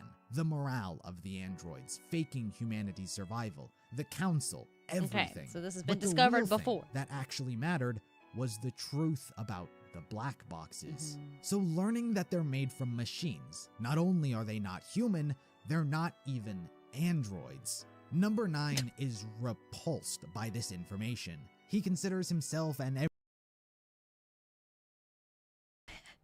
9S is a mouth breather, confirmed.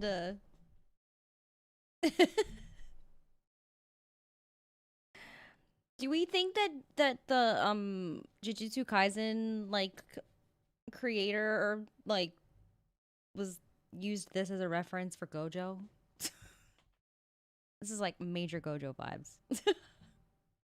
everyone else monsters who are not deserving of life, and so he snaps. Number 9 goes on a killing spree, cutting down other Yorha units, setting off explosives around the base until he confronts Zinnia himself. As the creator of such monsters, he deserves to be tortured the most. He's also very much like Kakashi from Naruto as well. Eventually, Number 2 arrives and sees everything that's going on. While confused, she doesn't believe Number 9's actions are justified, even when he tells her about what they are. But the biggest twist to this whole scenario is that Number 9 is going through and implementing Zinnia's plan to fake humanity. Number 9 genuinely had no problem with anything Zinnia was intending to do in this regard. The only thing Number 9 hated were the black boxes. But there was only one problem with Zinnia's plan. An orbital base was meant to be constructed to maintain the connection between androids and the Council. But so long as this base existed, there was always the risk that the truth about the lie would get out. So Number 9 implemented a backdoor system. After a set amount of data had been collected to develop the next generation of androids, a backdoor would open, which would allow the machines to access and destroy the whole base, thus leaving no evidence behind. It's Number 9 who came up with the name Project Yorha. You see, it's Zinnia here who set this whole thing up. It was all just a ruse, telling everyone humans are still alive on the moon just to give androids the will to fight. But that little plan of his was incomplete. There was a risk of information leaking out from that satellite base that was meant to manage the human server on the moon. That's why I decided to rewrite his plan. I rigged the 13th base to have a back door that'll open at a certain time. The base will be destroyed by an attack from machine life forms, at which point only the server on the moon will be left with transmission capabilities. And so, I'll create a god on the face of the moon for us androids. I've already sent a program to the server there to carry out this plan. It even contains the blueprints for all our Yorha designs. Through this, the automated production of Yorha units will give birth to our god. And then, us Yorha units will truly have a god worth dying for. Hey, Number 2, I think I'll call this plan Project Yorha. A god born of a self-perpetuating Yorha squadron, and a Yorha squadron that lays down its lives for the sake of that god. But eventually, enough is enough, and Number 2 kills him. Of course. But his death didn't matter. I feel like 9S is just forever destined. Well, I guess we know this from the game, too. He's just forever destined to lose his shit. And die. Well, be killed. I recently finished JJK and JJK Modulo mangas. First time ever reading a manga series just because I needed more lore. Well, you're going to have to explain the JJK lore to me because that shit is confusing. I love the show, but it's confusing. I have not read the manga, so I don't know all the lore, but the necessary programs had been sent to the lunar server. It's so much information all the time. The new orbital base, the design specs for the Yorha type androids, and orders for the automated production line. The entire process could be left entirely alone, and it would go on mass-producing Yorha forces. The entire orbital base is then destroyed. As number 9 had stated, Project Yorha was born. Yeah. The bunker was the 13th orbital base constructed and serves as Yorha's primary command. It is the only orbital base designated for Yorha, so any and all soldiers, missions, or other Yorha-related activities are exclusively carried out from here. Yorha's androids are divided into specific models for their defined roles. While their number would indicate their aesthetic appearance and base personality, their letter would indicate which type of android they would function as. Attacker androids specialize in close-range combat, specifically in the use of a blade. Defender types focused heavily on the use of barriers and absorbing enemy fire. Gunner types specialized in long-range combat with firearms. Healers were meant to repair their fellow teammates, not only physically, but they were also responsible for uploading their data to the bunker, so they could retain their memories. Operators worked from inside the bunker and provided intel and missions for the units in the field. Scanners functioned as scouts who specialized in hacking. Their purpose is to gather data on anything and everything that might be of interest. And finally is the Executioner model. Their purpose is to eliminate any Yorha androids if need be. This looks like JJK. Whether it be because of desertion or possessing intel they should not have access to, the Executioner is meant to clean up the project's mess. Because of this, they are Yorha's strongest combat android, as they need to be able to eliminate the attacker and gunner types if the situation calls for it. As for why the female models have a gothic Lolita outfit, there's actually no reason behind it. The explanation is that it's been so long that things like appearances and sizes have lost all meaning. It's believed by fans that since androids worship humans so much and the human form, they dress in clothing that emphasizes and fetishizes the human form as much as possible. But either way, that's the reason they dress as they do. Their blindfolds are also not blindfolds. They function as a visor, which assists the wearer in analyzing and getting a better read on the battlefield. The final detail we do know for certain about their attire is that they all wear black for a reason. Since Project Yorha is meant to die, every android dresses in black, as you do for a funeral. Despite what it may seem, Yorha is not a very large program. The bunker contains only 100 rooms, and each unit is given their own room. So at most, there are only around 100 Yorha units deployed, fulfilling all of these roles. I love the... Interestingly enough, there are two characters part of the project who are not Yorha androids, Commander White and Instructor Black. Whoa. Instructor Black. I saw this, like, reel... I should post it to the Discord, but I saw this reel on Instagram that was just like talking about the style choices and stuff from the NieR games and like how they're more like I'm not even gonna try to explain what it was about how they're almost designed, the outfits are almost designed like they're ballet dancers, and it like goes into like detail about like instead of it being like hard armor and like rough armor and stuff that they're wearing, everything is like very flowy and like fluid, and it was a really cool reel. I'll share it in the Discord. I thought it was cool. Very ballet, yes, exactly. Going to call a night here, unfortunately. Thanks for the stream, Cloudsi, and hope you guys have fun with the rest of the stream. And stay hydrated. Thanks, Hayden. Have a good night. I will definitely stay hydrated. Hydrated. Oh yeah, possibly too. Like you're leaving as well, Clavor.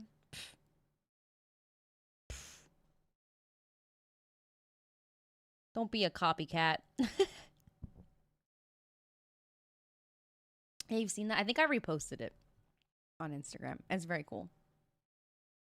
Commander White is undeniably the more important and recognizable one. As the commander, it is her job to oversee and manage everyone part of Project Yorha. Technically speaking, she is the highest ranking member involved in the project and everyone reports to her. It's unknown how and why she was chosen for this position. The one minute detail we do know about her past is she was a resistance member before becoming the commander. She and another android I've yet to discuss named Jackass were acquaintances, but to what extent has never been detailed. What we do know is that for whatever reason, Commander White was chosen to oversee Project Yorha as its director. On the outside, she is a very calm and composed individual individual. She exudes all of the qualities you'd want out of a leader to give soldiers faith, while also being loyal enough to carry out the plans many wouldn't be able to do. While the commander, she was only in charge of leading the soldiers. She was still forced to take instructions from the Council of Humanity and carry out their will. And that's part of where she herself is being deceived as well. Commander White is almost as in the dark as everyone part of the project. There's only one exception. Commander White is aware that humanity's extinct. She knows that there are no humans on the moon, and the entire motivating factor for Yorha androids' actions is a farce. But that's all she knows. She doesn't know that the Council of Humanity is a lie. She doesn't know the origin of the black box, and she most certainly is not aware that Project Yorha is meant to end in failure. She just knows that the main reason for fighting isn't what they say it is. Yet she continues to act as the commander because at the very least, even despite the lie, she thinks that someone is doing something. Even if she doesn't know the plan, she believes Project Yorha is still serving to fulfill a purpose and perhaps even end the war. Like the androids, she believes in a cause that may or may not exist. And it's for those reasons she was likely chosen to be the commander. The job is not an easy one, both from a practical and moral standpoint. Due to the nature of Project Yorha, data collection was its highest priority. That means resources were never really allocated into assisting their units during a mission. If things go wrong, abandon them, let them die, and begin work on the next. Regardless of the outcome, data is being collected, and it's perhaps because of this that the commander takes a more hands-off approach. The only time it's been stated that Commander White had a direct involvement in leading a squadron of Yorha soldiers was near the organization's beginning, when the units were still in their prototype stage. She led a force of all-female units in the field to what was considered a resounding success. Yet afterwards, never seemed to really do it again. Ever since, it appears as though she's chosen to stand at the helm and give orders. And this may be perhaps because it's a heavy toll emotionally to be there firsthand. By directly leading a squadron, you come to know them personally. You get attached to who they are and what they're going through. But with the caveat knowing that they are supposed to die. Yorha soldiers aren't meant to live happy lives or dream of a future beyond being a soldier. So to grow attached to them, only to watch them die or be executed and reborn without any of the memories, was perhaps a burden that even she didn't want to go through. As the commander, she was still in charge of the fate of all the soldiers, but they were significantly more faceless, easier to disconnect and carry out the mission. As cold-blooded as some of the decisions Commander White is going to make, she does have levels of sympathy she tries not to show. That's why when a new experimental team was being formed, she wanted nothing to do with it. That's right. I'm going to read some of what you guys are writing. I love the outfits in NieR as well. Same with Genshin Impact. I've never played Genshin. It looks really pretty though. Oh, you've never played it as well. Okay. I should have just kept reading. But the outfits are usually in a lot of games as mods, and they're very NieR-esque. Very cool. Ballerina mages. It's very naval with the outfits. It's very cool. I love it. Yeah. I love the aesthetic. I was thinking too when I was looking at 9S, just like I really like, I think he's wearing like a necklace. Like everything is just, it is, what did they say? Gothic Lolita? That is definitely the vibe. That's like the perfect resounding description success as well. Of Commander White's all-female team, the council wanted to assemble an all-male team. I see the naval to see how they would perform in the field. I see what you're saying about naval as well. Difference that separates this male unit from the rest. This group is meant to fail repeatedly. They are to be stress tested and put through impossible scenarios which are guaranteed to result in their death over and over and over, unbeknownst to them. It was a cruel fate not only to be put through, but to witness firsthand, which is why despite her success with the female squadron, Commander White wanted nothing to do with these male units. She did object to their formation, but the council overruled her. And so she instead placed that burden on Instructor Black. He, like the commander, is a normal android who has gained position within the project. While he always wanted to work his way up the ladder and stand shoulder to shoulder with her one day, he didn't expect his rise to be so sudden. He was promoted and given sole responsibility over the M Squadron. Leader is a generous term. In actuality, it was more like a glorified babysitter. Yorha units far exceed the capabilities of past androids, so they would be the ones fighting. It was Black's job to stand in the back lines and look dignified, keep peace amongst the team, hold them together, give them hope, that sort of thing. He wasn't outright forbidden to engage in combat personally, but his role was made clear. The truth behind the M Squadron's formation was not hidden from him. Not exactly. He knew the M Squadron was meant to endure so that all future Yorha soldiers may flourish, but he didn't know it was so hopeless. It wasn't until later until he realized they were being stress tested. A necessary evil, he was told. But it was his duty as their mentor he didn't know. and That was so instructor to vague. at the very least try and ensure their victories. This is the story told in both the stage play and novelization titled Yorha Boys. Excluding Instructor Black, the unit consists of 7 members. 2 attack types, number 3 and number 6, 2 gunner types, number 4 and number 22, 1 scanner, number 21, 1 healer, number 9, and 1 executioner, number 2. Number 2 would not be part of the group in the beginning, as being the executioner, his role is significantly more important and incognito, so he had to undergo special training and instruction separate from everyone else. Instructor Black tried his best to get to know his team and their general personalities. I'm not going to spend too much time covering each of them individually, as it's not too important to the overall timeline. What you need to know is that this team is sent on various missions, all of which, of course, end in death. Some, like number 9, struggle with being the sole survivor every time. As the healer unit, it is his job to upload the team's data to the bunker so they can That be reborn. sucks. He too suffers the fate of watching his team die repeatedly, That losing sucks. chunks of their memories and who they are. Team morale slowly began to dip because of their failures, as did their mental states. More and more requests were put in to abandon a mission or receive some kind of support or backup from the bunker, with every single one being denied every time. It was tough for everyone, including Instructor Black. He didn't see his squadron as the lab animals Command wanted them to be treated as. He cared about them. He wanted them to go on So and true, flourish Cleveland. after the experiment as So an true. ordinary squad. He wanted them to I move don't know why fulfillment I and showcase still their am ability in shocked, missions they but- could properly be utilized on. Despite the moral scales that were constantly dangled in front of him, the 6 units versus the hundreds of thousands on the other side for the sake of progress, he couldn't bring himself to think that way. The majority of the story is building on this team's relationship and dynamic. In terms of the important aspect of the story, eventually they rendezvous with number 2, who is undercover as a defender type, and he begins to have second thoughts about his role because he's growing closer to the others, particularly number 9. Number 21, however, eventually does what scanners tend to do. He accidentally digs a little deeper into things than he should and uncovers the truth about their squadron. He and a few others staged Oh, a mutiny no. and plan to run away to the Night Kingdom, where Yorha has no jurisdiction or eyes over, and so with roughly half of the squad turning against Command and the other half uncertain what to do, they all wind up fighting each other. Oh. A lot of back and forth happens, many of them get infected by the logic virus and go insane. Instructor Black sacrifices himself so he can be a proper mentor at least one time. But in the end, due to this experiment, Command deems them a failure. While the male models had improved attack strength, they were determined to exhibit poor organizational cohesiveness, which led to conflict. As such, all male models moving forward were reformatted to be scanner types. The rest of the combat androids were to be manufactured with a primary emphasis on female models. In modern day, this is why all male Yorha are scanners while everyone else is a woman. This next story introduces us to our first true main character of Automata's timeline, A2. A fun detail to note about her before we start Yoko is that Taro every hates android men, is given confirmed? simulated memories about someone's kidding. past who was not them. It helps diversify and shape their individuality like humans. Technically speaking, I have to say this is speculation, but it is heavily implied that A2 was given the memories of Kaine. Her simulated memories are that of her and her grandmother living in the countryside on a farm together. This is just they were speculation. before any of Kaine's really bad memories, so they were actually very warm and peaceful. So these Ask simulated Gemini to memories help auto shape fast Kaine or slow into down. being more of an innocent person. But anyway, as Fine. the name would suggest, she is We need an to speed through it. attacker-type android with the traditional number 2 chassis. I'm In the beginning, retaining. she was quite unlike how we know her to be in modern day. She was relatively sweet and naive. She had a timid personality and lacked a lot of confidence. But above all else, the way she was typically described was average. Her combat capabilities were not the best of her squadron. She was not as great of a leader as number 1. She was a mediocre specimen lacking any extraordinary qualities. But in the eyes of some, it meant she had the potential to improve in every way. It was all up to her to choose the path that she wanted to take.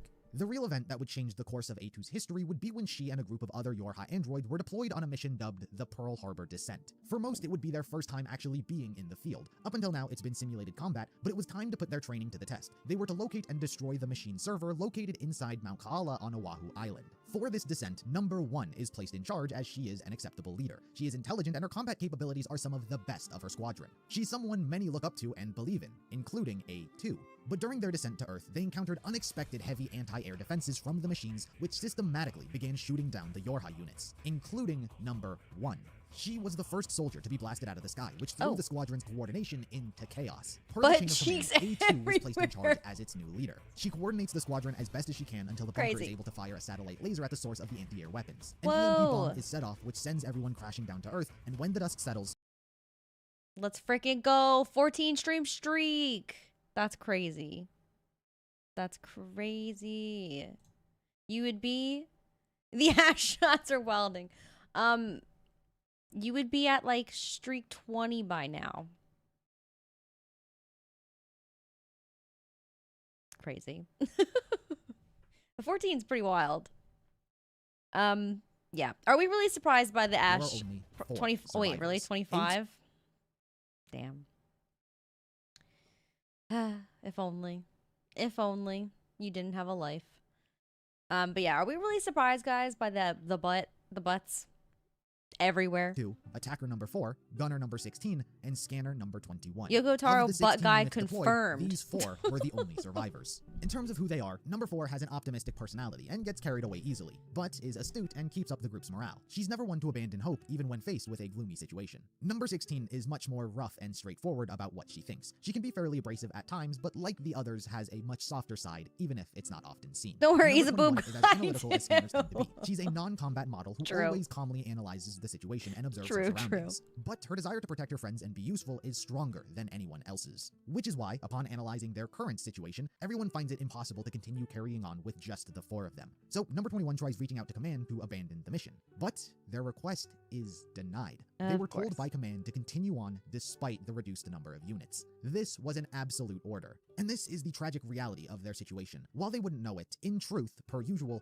this mission was expected to fail. The true purpose of this operation was to monitor and research how the experimental Yorha units behaved during battle. This information would then be studied and integrated into new Yorha models once the project was able to proceed past the experimental phase. Everyone in this was just data to fund the next generation. So they weren't going to be evacuated and returned to the bunker, and they weren't going to receive any kind of backup or support. They weren't outright abandoned by the bunker, but they were told to continue carrying out the mission as intended, which isn't much better. This was an intimidating position to be in for A2. She didn't feel like she had what it took to be the leader. Just barely disguised. But nevertheless, that didn't change the fact that she was now their captain and the others were looking to her for guidance. Their situation is quickly thrown into even more disarray when they are ambushed by over 100,000 machine lifeforms headed their way. While they fight back as best as they can, they are unexpectedly saved by members of the Resistance, who detonate massive amounts of explosives which cause the machines to withdraw. But the Resistance members aren't so friendly either. They've never seen Yorha units before and so believe they might just be evolved machines. The situation gets quite hectic. A lot of guns being pointed at each other, some knife attacks thrown here and there, but it's because of A2 pleading with her squadron they kind of are that evolved machines. They've lost so many allies and yet they're told to continue fighting, so they can't afford to lose any more people, especially to a meaningless squabble. The leader of the Resistance members, Rose, empathizes and relates to their situation, being alone and helpless, forsaken by those on the moon, and so agrees to help them out. The truth is, Rose and the other Resistance members are all survivors of the 8th descent mission carried out over 200 years ago. It was the largest military force to date, but it ended in failure. Since then, they've all been fighting and surviving together. Their group consists of 7 members. Rose, as stated, is their leader. All of the others look up to and respect her as she is very dependable and trustworthy. It was Rose who gave all of the others their names as they came to see each other as family. They found a reason Isn't that a name from outside Drakengard of just too? fighting, and that was each other.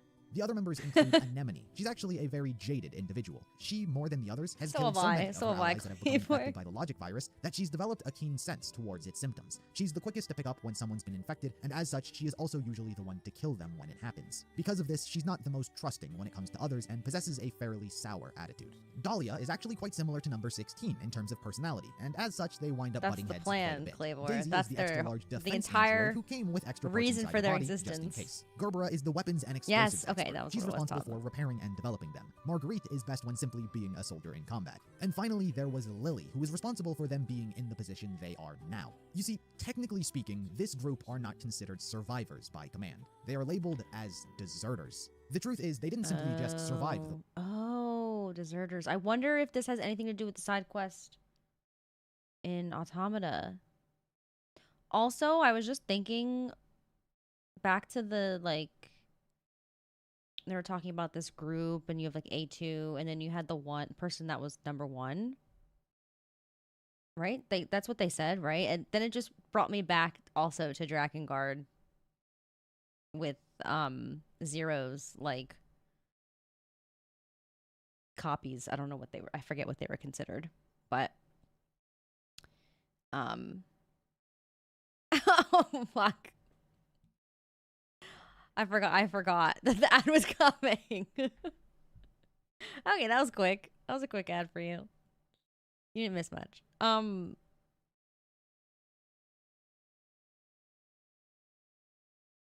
Her scar is hot. Yeah, I get it. Scars are hot. But yeah, I was just thinking, I wonder if the nomenclature has anything to do, like if that's also a connection to Drakengard. But yeah, Gooners in the chat, rise up is crazy. Maybe don't. Feel sad that this is the last NieR stream. I know. I was thinking that earlier. I have one on my face just saying, let's go. Chat, you know what to do. Actually, I don't know. I don't know what that means, but I don't know what to do. I think you guys know what to do. End of an era type of stream. I know. I'm sorry, Taza. I already have it. Yeah, see? So sorry, Taza. Most of the gooners in the chat have already risen. I think it's just two. It's just two people on Twitch right now.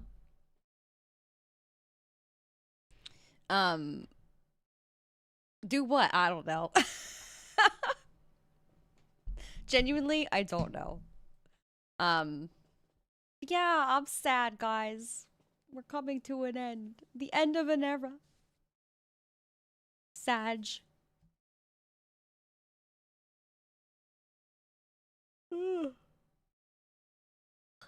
Sorry. War. They abandoned it. They were all comrades on the battlefield, but the situation was ever worsening. The machine numbers grew, allies were lost, and any request for relief were ignored. They were constantly exhausted in a hopeless situation. But there was one girl who was always there to cheer them up. Lily. She was a very gentle and meek Can you android, not, but she made all of the others happier, and despite her lack of combat capabilities, she was just like one of them. But the reason she lacked these traits is because she wasn't a combat model, she was a lover model sent for the use of senior officers. It was an unofficial designation commissioned at the officials' discretion. Excuse me? But due to the situation of the helpless war, the superiors began using her as an outlet for stress. She was frequently physically and sexually assaulted. What is happening? Many times. And when Rose found her in this state, she nearly killed their superior before she took the others and fled. That's why they're considered deserters and were incredibly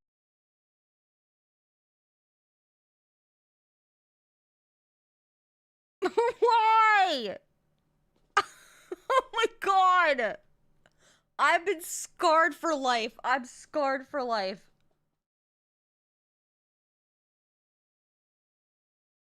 Oh my god!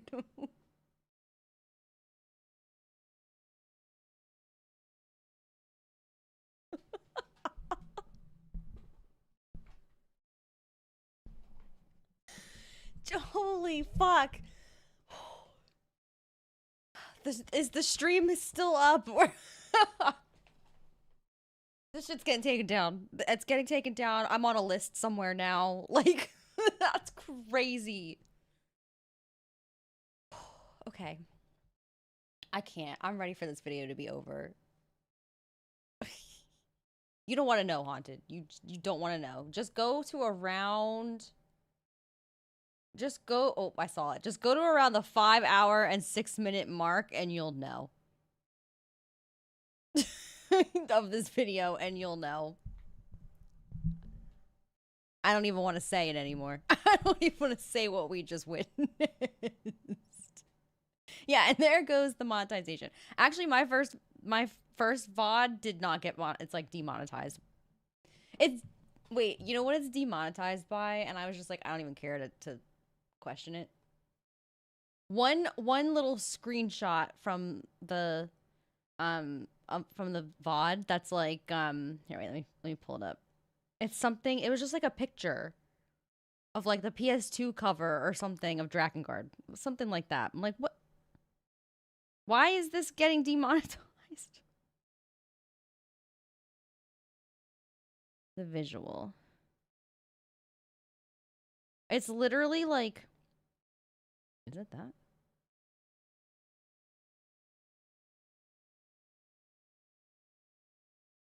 Hold on. It's like showing. It's like this. This one little screenshot is like, I can't show that in my video. I'm like, what?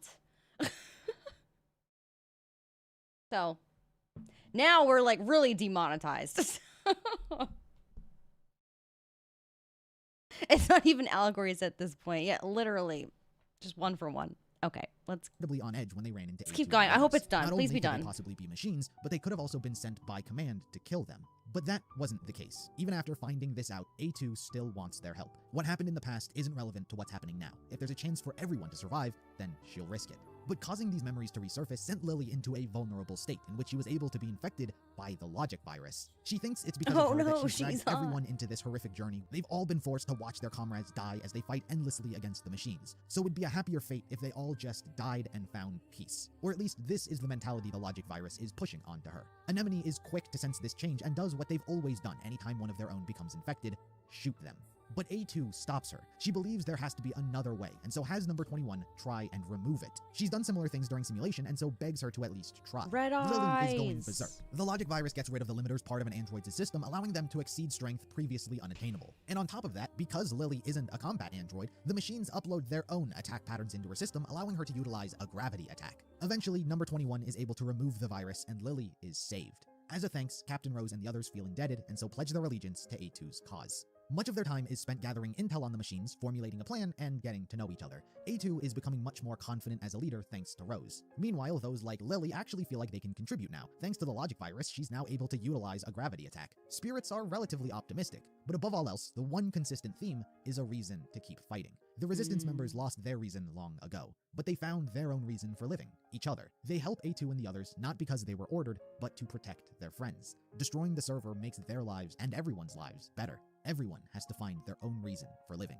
And with that, they launched their assault on Mount Kaala. As expected, they are met with heavy machine numbers, but to make a bad situation worse, the machines have also evolved from their last encounter, now being able to hide their own weak points. They try yet again to request any amount of support from the bunker, even the laser that was used in the beginning to destroy the anti-air weapons. They want anything. Even if it doesn't hit, at least it could be used as a distraction or something. But their request is yet again denied. They are left to their own vices to continue carrying out the mission with their current forces and equipment. The result is the girls fight harder, and while they are able to take out a handful of powerful machines, the lack of support comes with consequences. That sucks. From here, various members of the Resistance, along with A2's group, begin sacrificing themselves so the others can continue on. Depending on what version of this story you're experiencing, details about who and when certain characters sacrifice themselves is different. So I'll give you the ones that are traditionally common throughout them all. Should I speed it up Number even 16 more? and Dahlia are the first to sacrifice themselves on the surface. They both specialize in firearms and long-range weapons, and they're about to head doors where perhaps they may not be as useful. So they Is this choose to stay on the better? surface and hold them back. In some iterations, Lily also joins them and uses her gravity attacks to slow them down. As they venture into the mountain, they reach an elevator which leads to the machine's main server. Number 21 is responsible for hacking the terminal so she can lower the others down manually. The real reason she's staying behind is because she was infected by the logic virus and can't save herself. Anemone, being ever keen to the symptoms, recognizes what's happening and chooses to stay with her so she can put her out of her misery once she finishes her job. She does not want number 21 to simply exist as a puppet being controlled by the machines, so she will act as her executioner. Rose, A2, number 4, and whatever other survivors then descend to the main server. So sorry. It doesn't matter what other members make it to the bottom, because what they are met with are the Red Girls. No! The machine network has been watching this entire time, observing what they've been going through, and per usual, have taken an interest in things they don't fully understand themselves. Rose and all of the others have a rich range of emotions and gained their own reason to live. And it's because of that that the Red Girls do what they love to do in a scenario like this: psychologically mess with them. Natural evolution is one thing, but what the Red Girls do time and time again is purposely shake things up and create an obstacle. They want to see how people react to certain stimuli. If it crushes them, if they're able to overcome it, it draws out an emotion and a side to them that the machine network seeks to understand. And the stimuli here to A2 and the others, per usual, is the truth. The truth that Command betrayed them, that they were an experiment meant to die. And A2 couldn't just refute it because it all made sense. Why they were never given any kind of support or assistance, even in the simplest of scenarios. I understand why she even though it was hopeless. They had their suspicions, but this all but confirmed it. This obviously got on the nerves of A2 and number 4, but they chose to channel their anger and frustration into combat and carry out their mission anyway. Since they wanted to fight, the Red Girls brought forth an incredibly deadly machine life form. Not only does it kill every single remaining member of the Resistance, but they then hack their systems and turn them into puppets. Rose obviously cannot kill her own family, and so too is taken down by them. To rub it in their face, the Red Girls claim how meaningless everyone's sacrifices have been. But Rose does not care. It wasn't about her fate, or even the fact that she's going to die, because her life had purpose. She found a reason to live. Dying is irrelevant because at the very least, she was able to live with meaning for herself. She throws their arrogance back in their face, asking if they have a reason to live before she passes Stop, away. this reminds me of Number Final 4 Fantasy went 16. berserk and began swinging her sword wildly. Such recklessness eventually got her caught and taken down. A2 was left as the only one to fend for herself. What the Red Girls had done was unforgivable. And then they all died. But if she wanted to reach them, she would have to get through her own friends. She apologized as she cut through each of her former allies. But when she made it through and slashed at the Red Girls, her blade passed right through them. she Every could not Yoko cut them Taro down story. as they are not physically real. The only way she could destroy them was to destroy the server. But to do that manually would take years. So she thought of using her black box. If she detonated her fusion reactor, the whole server would be destroyed. The Red Girls don't care much. What they do enjoy in this scenario is divulging even more secrets to A2. It turns out that all of the Yorha units had an additional bomb embedded onto their fusion reactor. This was all part of Command's plan. Step 1 was getting any of the Yorha units to the server. Whether or not they were killed was irrelevant, because once their signals went offline, Command was going to detonate all of the bombs. IDM, I can't. I'm gonna pause it just for that. Not one single butt cheek in the play. That's not lore accurate. You know, you're onto something, Clavor, when you were saying this is a brain rot stream. 2 was already unwillingly a bomb really someone is. was going to set off. But these were more attempts to mess with A2's existence. A2 wanted the Red Girls to suffer, but didn't know what to do next. That's when number 4 got up and revealed she was still clinging on to a fraction of her life. She didn't want A2 to die, and so sacrificed her own life, and the bomb inside of her was detonated. The machine server was destroyed, the Red Girls disappeared, and all of the machine life forms in the area A whole went new way to offline. decide When she canon, came to, yes. somehow A2 was still No alive. buts is not the canon. only one still alive. The whole complex was turned to rubble, and for some reason, she wasn't killed. It wasn't talent or perseverance that determined this fate, it was sheer luck. Even so, she was a survivor, and as such, she had chosen to live as one from now on. Yeah. Interestingly enough, while A2 would Love believe it. she was the sole survivor of this mission, in reality, Anemone had also survived. Oh, yeah. When we last saw her, she had True. stayed behind with number 21, who became infected by the logic virus. Number 21 was able to finish her job and get the others to the server, and Anemone held up her end of the bargain. She put number 21 out of her misery so she wouldn't be a puppet. Left behind, she was as good as dead. The machines had gotten past number 16 and Dahlia and were coming for her. So Anemone figured the best course of action was to commit suicide. After all, it would finally relieve her of this horrible nightmare of a war. But as she held the gun up to her head, she couldn't pull the trigger. She had executed so many of her friends and allies, and yet when it came to herself, she was unable to pull the trigger. She saw her actions as cowardly, but figured if she couldn't kill herself, then she would have the machines do it. So she ran out into the midst of the battlefield to die. But when she got there, all the machines stopped moving. Number 4's explosion goes off and destroys the server. Oh. Anemone was left on the surface with not a single Thought it was soul gonna be in like an sight. EMP She had or something, promised to but see her deceased that friends makes soon, sense. but yet she continued to live. So in honor of her dead family, she But chose why? to continue living on in their memory. It was now her job to carry on the will of those who fought by her side. Since she can't kill Yay. herself, she'll continue to fight until someone does it for her. Anemone then became the leader of her own resistance, where she took in androids who needed help and fought back against the machines. Neither she nor A2 are aware the other survived. Another important perspective I feel I should mention that I haven't been splicing in at all throughout the events Now of the I'm story kind of is like- that of Commander White. Looking at them seeing each other again in the game differently. I don't remember that scene though that well, but like specifically what's said. But cool. I've only Very mentioned her cool. in the context of denying any request for support, but she was going through her own ups and downs throughout this entire story. Part of that came in the form of two characters we both meet and subsequently never see again after this, Futaba and Yotsuba. They are androids who support the Yorha squadron. They are the operators who the others have been directly communicating with. They've only recently been rolled out, so their emotions are limited. However, over the course of this story, they were changing. In the beginning, they were very by the books. When learning A2 and the others had rendezvoused with deserters, they wanted to report it into the Council of Humanity right away. However, it was Commander White who stopped them. Eventually, the two saw themselves as just as much part of the team as those on the ground and wanted to help in whatever way they could. But it was ultimately Commander White who was always refusing their requests. While her commands were ruthless, they were taking their own toll on her. It's clear that Commander White does not revel in the orders she gives out, but they're the orders that need to be made to see the mission's success. She is frequently anguished by putting the girls through their scenario, and the same ultimately came for Futaba and Yotsuba. They developed emotions and were much too kind for their own good. They wouldn't be able to live the life that Commander White does, or at least, Commander White doesn't want them to. Following the mission, Okay. she relieved them of their duties and sent them down to Earth where they could live together. Oh. That's why we never see these two in the bunker following this mission. The two girls' fate, however, is unknown.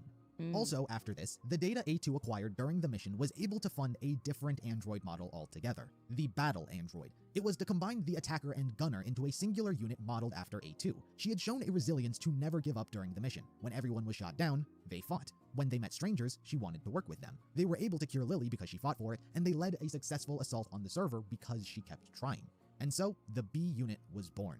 As for A2, she was a completely different person from when they started the mission. She lost the goal B she'd been stands for fighting butts. She was betrayed by the project she was meant to believe in, with all of her friends and comrades dead. And yet, her life still remained. There was nowhere for her to run, nowhere for her to go, and no purpose to her existence. But she couldn't throw away the life her comrades gave her. So she fought.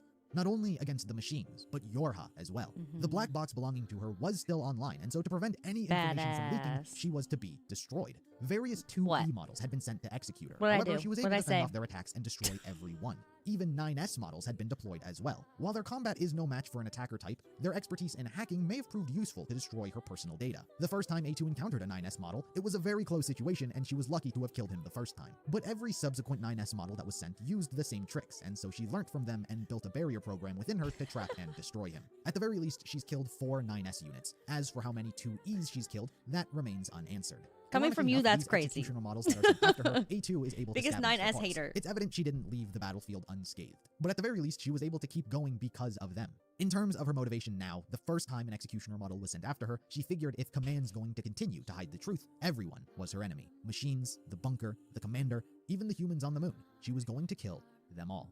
The Fair light enough. of her old self was gone. Suffering from her loneliness, A2 focused only on revenge. Aww.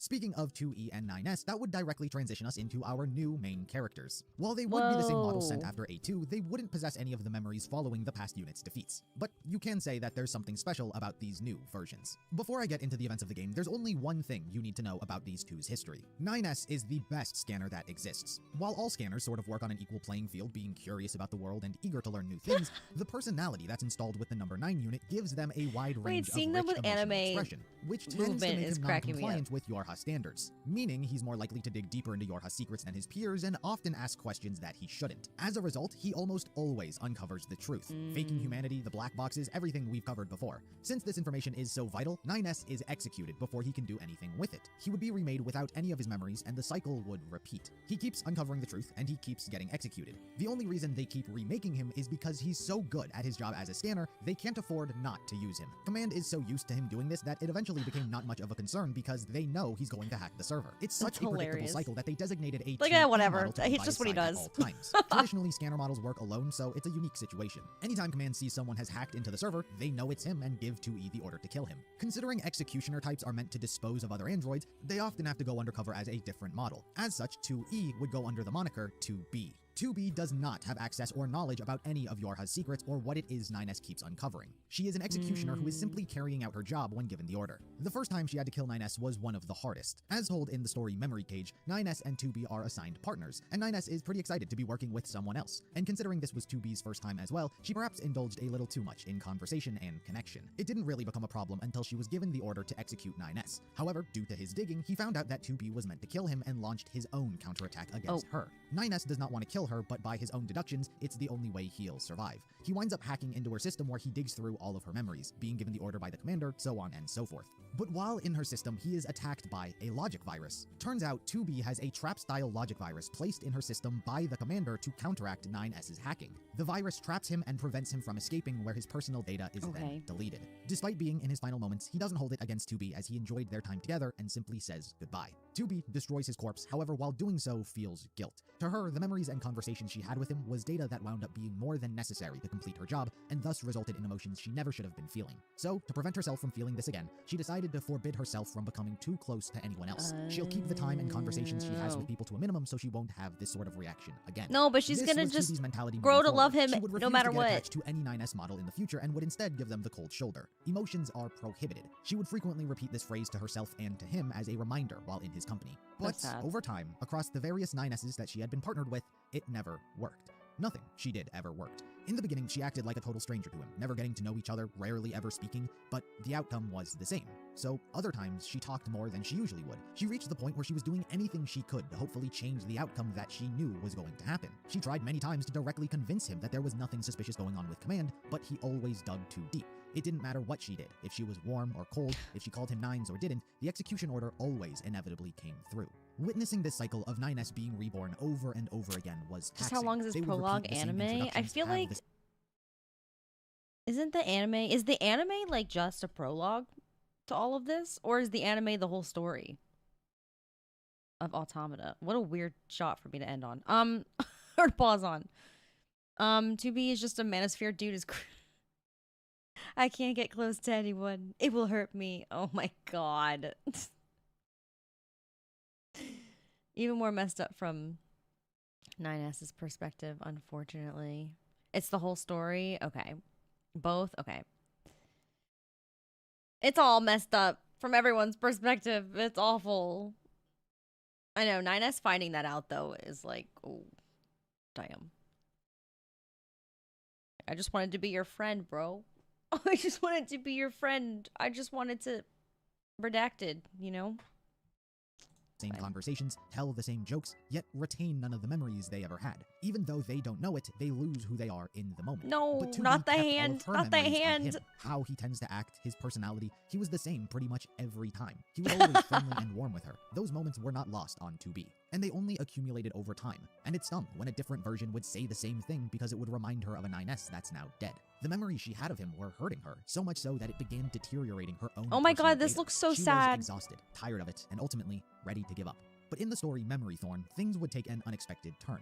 Per usual, the order eventually comes through for 2B to kill 9S. The story repeats very similarly to Memory Cage, further perpetuating this cycle the two are trapped in. 9S has yet again figured out that 2B is meant to kill him and is waiting for the moment in which she is going to take action. But unlike her usual self, 2B is very weary this time. She's tired and lethargic, acting completely out of character. The two are sent to the Lost Shrine by command on a research mission where the execution is meant to take place. But while there, they are attacked by machines. It's not much of a problem, they wind up destroying them, but afterwards 2B falls I want to go back to the Lost Shrine in Automata. Already in her system, but that detail doesn't matter much. 9S hacks into her system so he can save her and get rid of it, much to her own protests. He does eventually manage to stop the virus. Missed opportunity. While in her system, like the first time, he notices blemishes within her personal data and investigates because maybe this was a symptom of the virus. But what he uncovers is the truth. He confirms that she is an executioner model, and Command has given the order to kill him. But unlike the first version, this 9S gets to see all of 2B's past memories with the other 9S's. With each subsequent memory fragment and a different version of 9S That's pretty killed, art. he felt more and more pain from her system.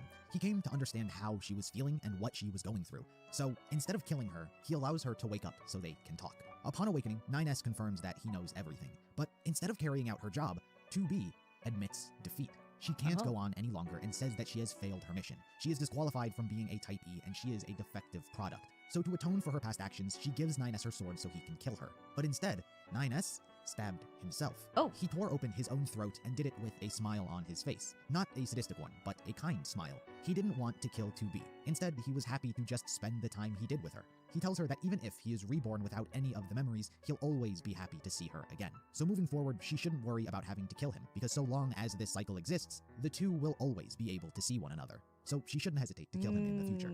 With that, 9S died and 2B made a promise. She was going to continue to kill him without hesitation, not because it was her mission, but because it was 9's final wish. His wish to see each other again. Leading up to the events of the game, I'm thinking about the moment where 9S thinks about how much he wants to be. Isn't the kill? I mean, it definitely could be. I feel like a lot of people were saying that they think it could be that. But it does make sense when you like watch all this pretty crazy stuff. I still think it's fuck, but you know.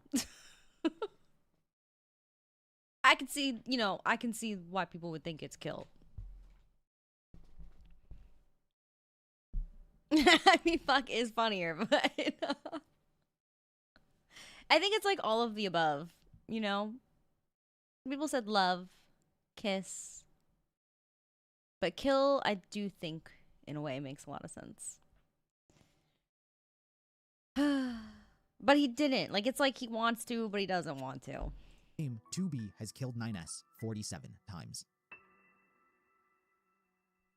Okay, Before so I begin 47 recapping the events times of Automata, before. You should know that I'm going to be using the game and novelization as my reference, even though you might wind up seeing scenes from the anime. As of the making of this video, the anime has yet to finish, and it remains to be seen how it may wind up affecting the grander timeline as a whole. As it currently stands, the anime appears to be a divergent timeline. While the events are largely unaffected, small details here and there are altered. For example, during the Pearl Harbor descent, Anemone is the one who survives, but in the anime, Lily was the survivor. They will both go on to do the exact same things, but technically speaking, the series of events are different, and that may wind up snowballing by the end of the series. There's no doubt that Why as would the they do overseer that? of such things, Accord is keeping an eye on what's playing out. But anyway, that was just a quick aside. Let's begin. Okay, I don't know if at this point in time he knew for sure that that was a branching thing, because it hadn't come out yet, so I haven't been spoiled yet. He doesn't want to kill her, though. We just saw he doesn't even do it if given the chance. Wait, that's true. But I feel like... Wait, sorry. 9S wants to mog 2B. True. I feel like, no, in some circumstances, though, he does. Like, wait. One of the other, like, times, I think he found out and then he went to kill her, right? Didn't that happen? I think we just saw that. I don't know if Yoko Taro can differentiate well between wanting to fuck or kill someone. That's also very valid.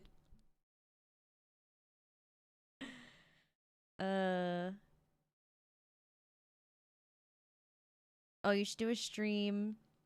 Let's watch the anime. Then your stream can't end. No, it has to end at some point. It has to. I'm sorry. I might react to the anime if I have time. I've never, like, done a YouTube anime reaction. I don't know.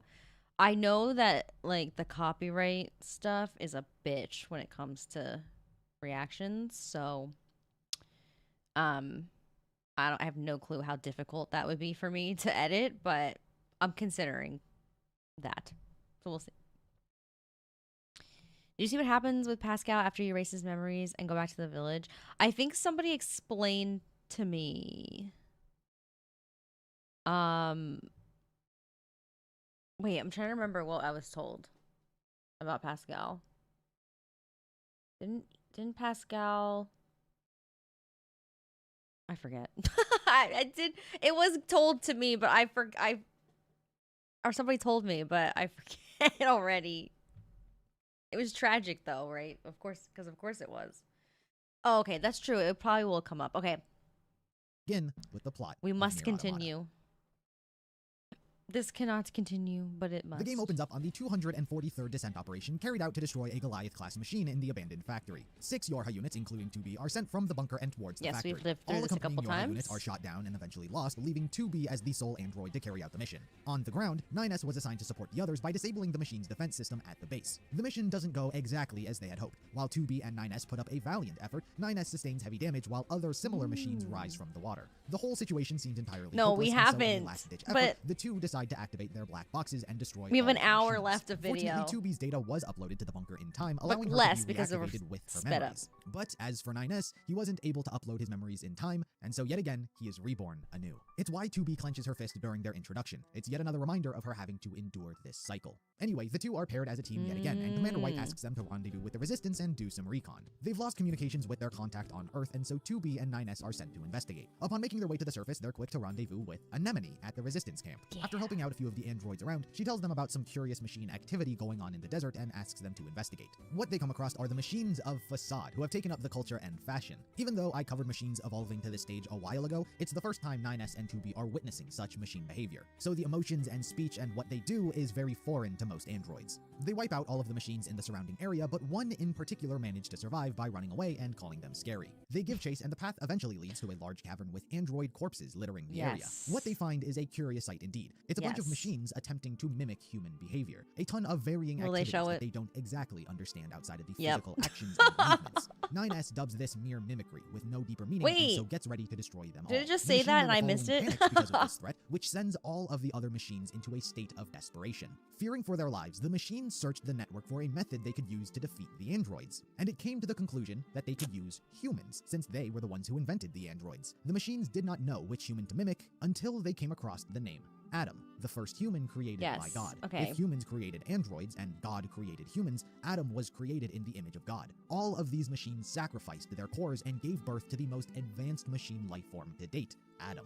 While very basic upon his entry to the world, he quickly learns by analyzing 2B and 9S who attacked him. Despite his speed of learning, the two do wind up impaling him. Before his body failed, he searched the network for something that could protect him and came across Eve. In the exact same story, Adam learned that there was another being born via his ribs, and so that is what gave birth to Eve. He lets out a monstrous yell that shakes the core of the earth and causes a bit more collapse, literal in the forcing anime. 2B and 9S to retreat. As Like for the Adam and Eve, they consider scene. themselves human, or at least wish to walk the path of them. With no parents or teachers to guide or nurture them, they consider themselves much like the first humans they're based off of. Banished from Eden, they needed wisdom to survive for so long. So if the brothers wished to survive, they needed not only an equal but a greater amount of knowledge and intelligence in order to live without depending on anyone. And that is precisely what they would seek.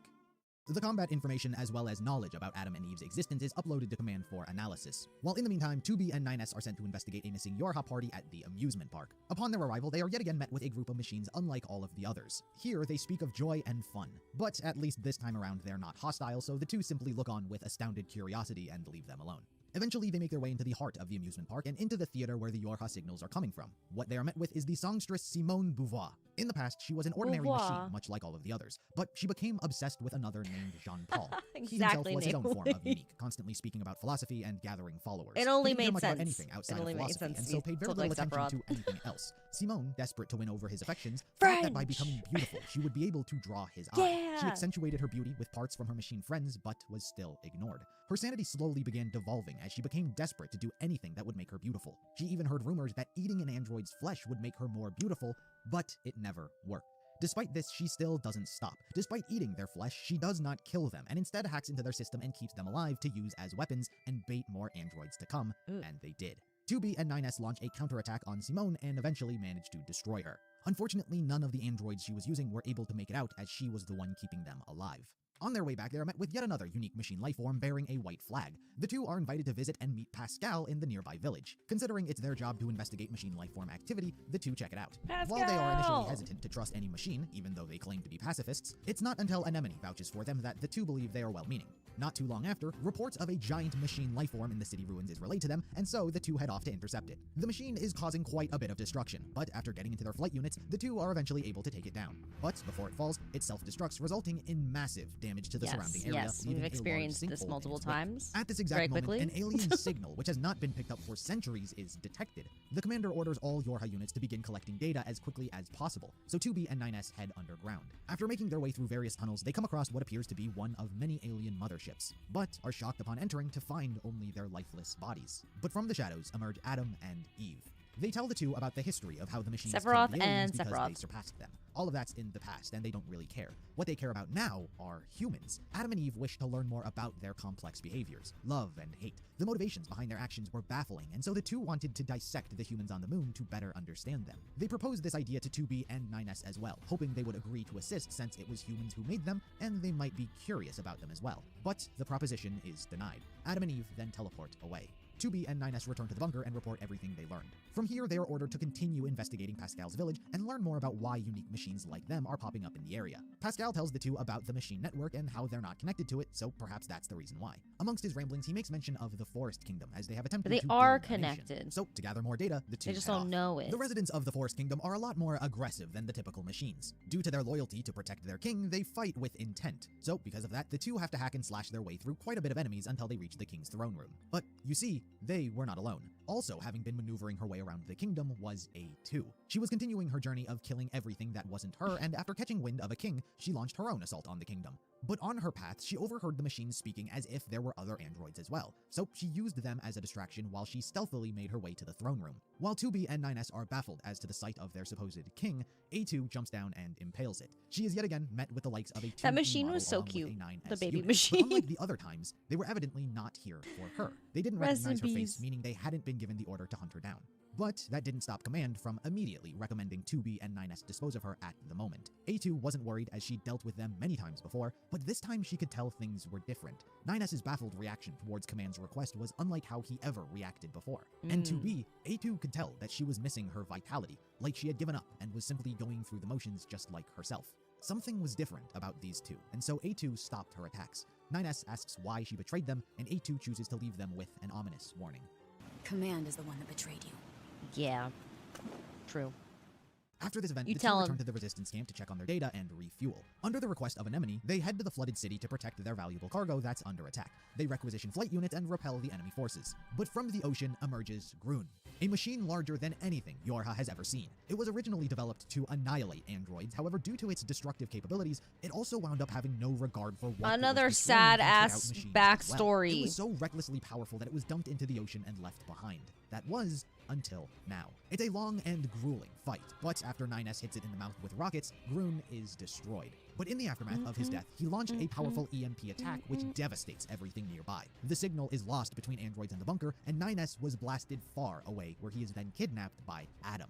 By the time 2B awakens and learns of 9S's disappearance, she begins searching for him. Anemone helps her out by providing a temporary scanner to detect his black box. Following his signal, she ventures into the sinkhole and eventually enters a mysterious city made out of crystallized silicone and carbon. This is the copied city. Adam created it as a way to better understand humans. He took 9S along literary with analysis video I watched might as well have talked about a different game. I probably should have watched something like that. Humans, it frustrated him just how complicated they and learning about them was. Each time he learns something, there comes another complicated was that what you posted in Adam has done his Discord, best right? to embody what it means to be human. He wears the clothes, reads the books, eats food, sings, dances, and attempts to understand them on an emotional level, which is the most difficult. Hence why he boils down the essence of humanity to battle. To Yeah, fight, was that what you steal, and posted? kill Yeah. is what it means to be human. I want to watch Love that. carries hate with it. Families are full of conflict and arguments. Civilization was developed to steal more, and society was constructed to kill more efficiently. But he feels he cannot truly understand what it means to live, as machines have no concept of death. Death is a perfect example of something Adam does not understand.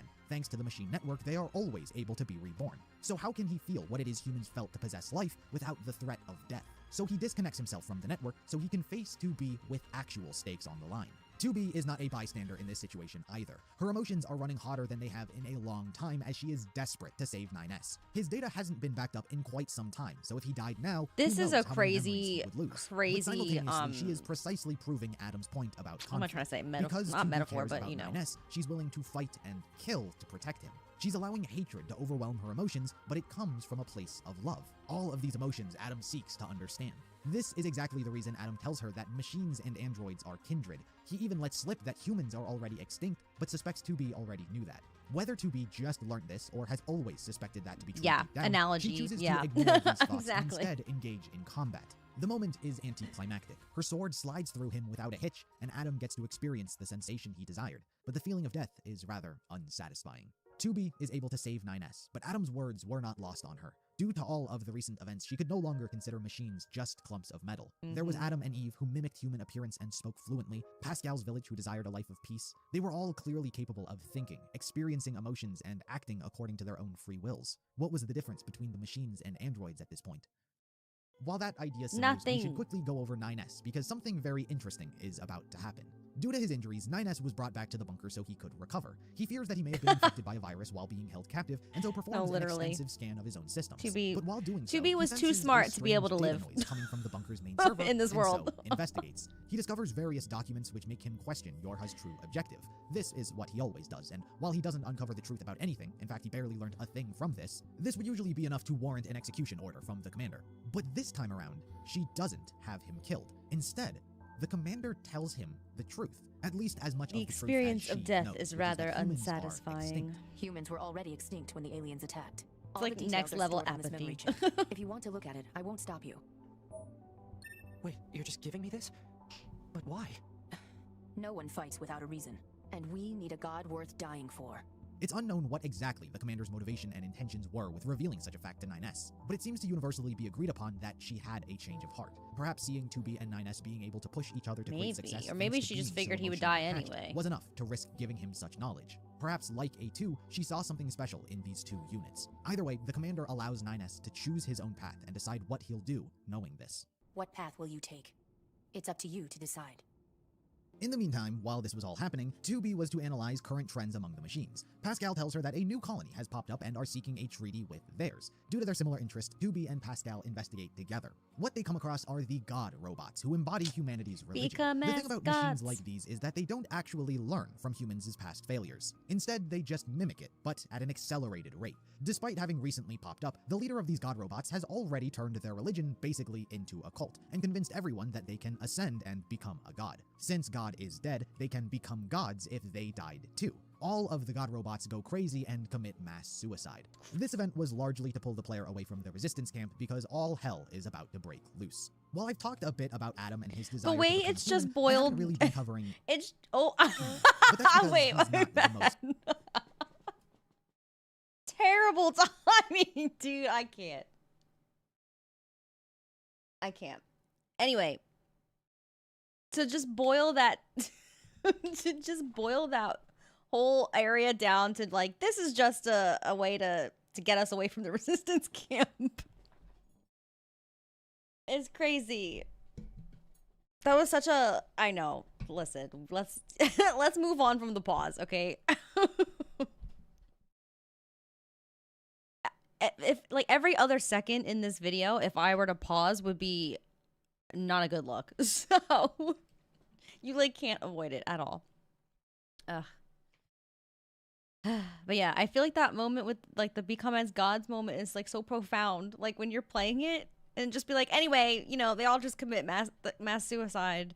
But anyway, that was just to get us away from the resistance camp. Now, anyway, back to the resistance camp. Like complex. Eve is a very simple-minded individual. He's not a deep thinker like his brother. He often instead wanted to play and do physical activities. And that physical part makes sense because Eve was literally created to be Adam's shield. As such, his main desire is simply to protect his brother and be with him at all times. But after Adam's death, Eve went on a rampage and swore to kill everyone. His rage not only affected him, but a portion of the machine network as well, and he caused the machine lifeforms to share in his insanity. The machines turn savage and begin attacking and eating the androids alive. This is when 2B gets word of the chaos breaking out and rushes to help. She runs back and forth from the resistance camp to Pascal's village, trying to prevent as many casualties as possible. 9S descends from the bunker to help out, and together the two the way this is still like he is much Route more B. physically dangerous than his brother. He is not only stronger and outputting more energy, but he is also still connected to We're the not even machine halfway network. through So while 2B Automata. fights him head on, 9S takes the dangerous risk of hacking into his system to disconnect him manually. Ultimately, it works. Eve uses the last of his energy with an EMP, which gives 2B the opportunity to kill him for good.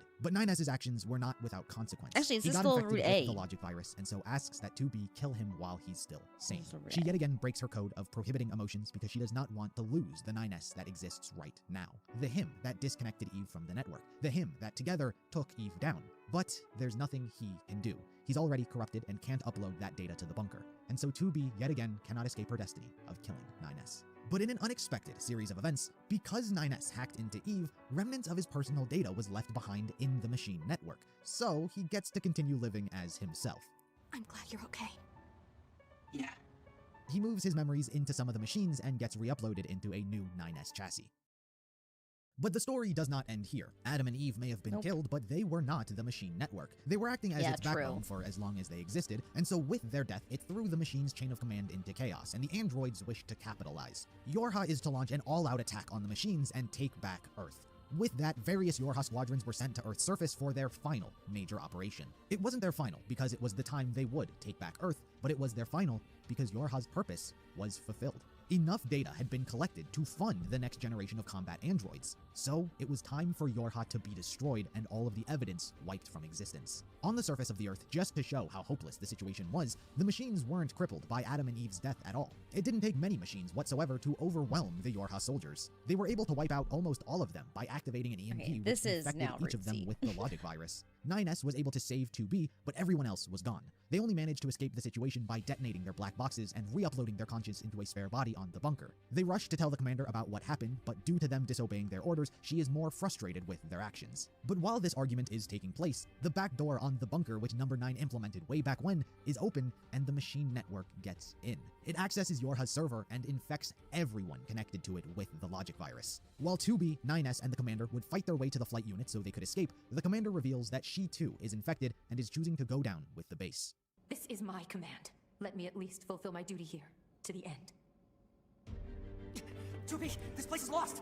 Commander! Do it, 2B! That's an order!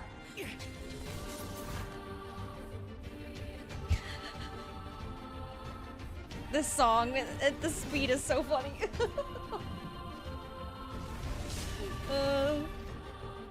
This was crazy.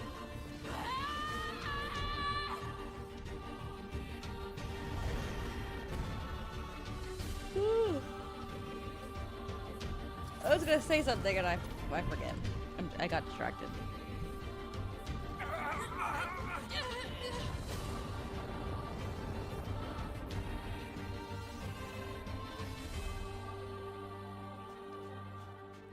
With that, Project Yorha is destroyed. Everything went according to plan. This was exactly what was always supposed to happen. That is, except the survival of 2B and 9S. In an unforeseen series of events, 9S was responsible for uploading his and 2B's data to the bunker's server, but paused it when he noticed some weird noise. So because they weren't connected to the server, they were not infected with the logic virus when the machines took it over. The only other Yorha units that would have survived this are anyone else who was already disconnected from the server during the attack, such as A2. But just because they survived did not mean they were in the clear just yet. Infected Yorha units also boarded flight units and gave chase to them. The two were almost hopeless to fight back against the numbers, and so 2B made a decision. She took the flight controls away from 9S and against his will sent him to safety, while she drew the attention of everyone. I guess my question is like, why? Like, okay, sure, we have enough data now, but why do we have to destroy all the androids? They explain that? Sorry if I'm asking stupid questions too. I feel like my brain, I feel like reacting to this long of a video, like at some point my brain just like is like unable to process as much anymore.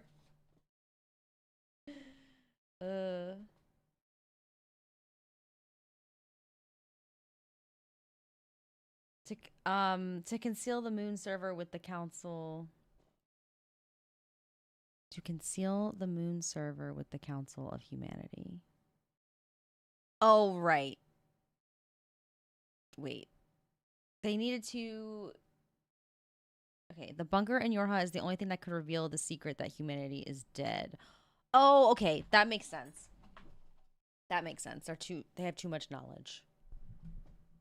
It's like, it's so silly. I just feel like it's so... I don't know. Like, the whole premise of, like, giving them a reason to fight, I don't know.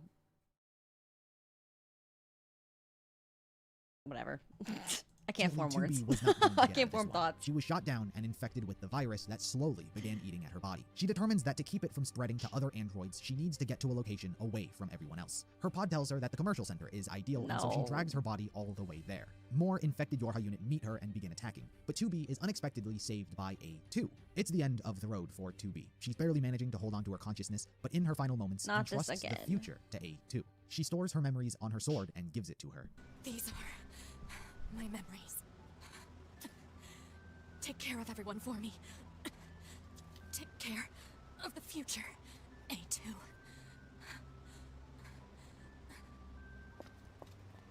It was an odd situation, to say the least. The two hadn't known each other to any extent. They met only once and they clashed. A2 had no obligation to listen or honor her final words, but she chose to. She couldn't refuse when her dying comrades asked the same thing of her, and the way 2B heaved out those words was so vivid of her past. So A2 said she would. After taking hold of her sword and gaining access to 2B's memories, she was able to see all of the things she had seen, hear all of the things she had heard, and feel the pain that she had felt. And within these memories, she saw someone that she thought long dead, Anemone. A2 had no idea she was still alive and felt grateful to 2B for bringing her this news. As a testament to accepting her memories and wishes, she cut her hair with the sword. From now on, she'll live in the image of 2B, as it's the best she can do.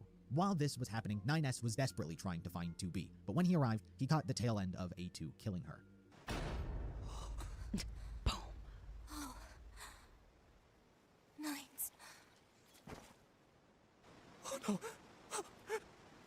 2B. No. And then he loses his shit. There's a short story that shows that even the android maintaining the moon server doesn't know that they are in the moon server. Crazy. Wait, they don't know that they are in the moon server? It's so secretive, and for what? Like, let everybody know what's happening so that they can move on with their lives. Like... The rise of a massive white structure then separates the two. Firstly, what is this white tower? Basically, the machines are looking to utterly annihilate android morale, and the best way to do this is by destroying the server on the moon. The tower functions much like a cannon they're going to use to blow up the moon in front of everyone's eyes. To collect materials to use as a projectile, they set up resource recovery units. These 3 locations are meant to do 2 things: collect parts from machines, androids, and anything really, but at the same time, collecting said data of whatever it takes in. If it absorbs an android, it'll learn everything that android knew, so on and so forth. So these locations were helping the machines get smarter and collecting resources for a massive projectile. From here, we diverge into two separate paths, what 9S is doing and what A2 is doing. I'll start off with A2 since not as much happens. I had the Black So upon waking up, she is greeted by Pod loading screen as my wallpaper since the game came out, and I've tried changing it so many times, but it's just so minimalist that everything else hurts my eyes. Valid. Aesthetics above all else.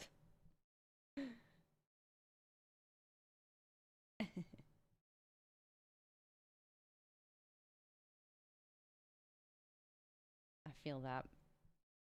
I feel that. How much left do we have here? Okay. We have like half an hour-ish. Just wondering because of dinner purposes. I'm hungry. The big question of the story is, what do you do when your god is dead, and with it the meaning of your life? Yeah, I know. I do. I understand, like, to an extent why they would do that, but I don't know.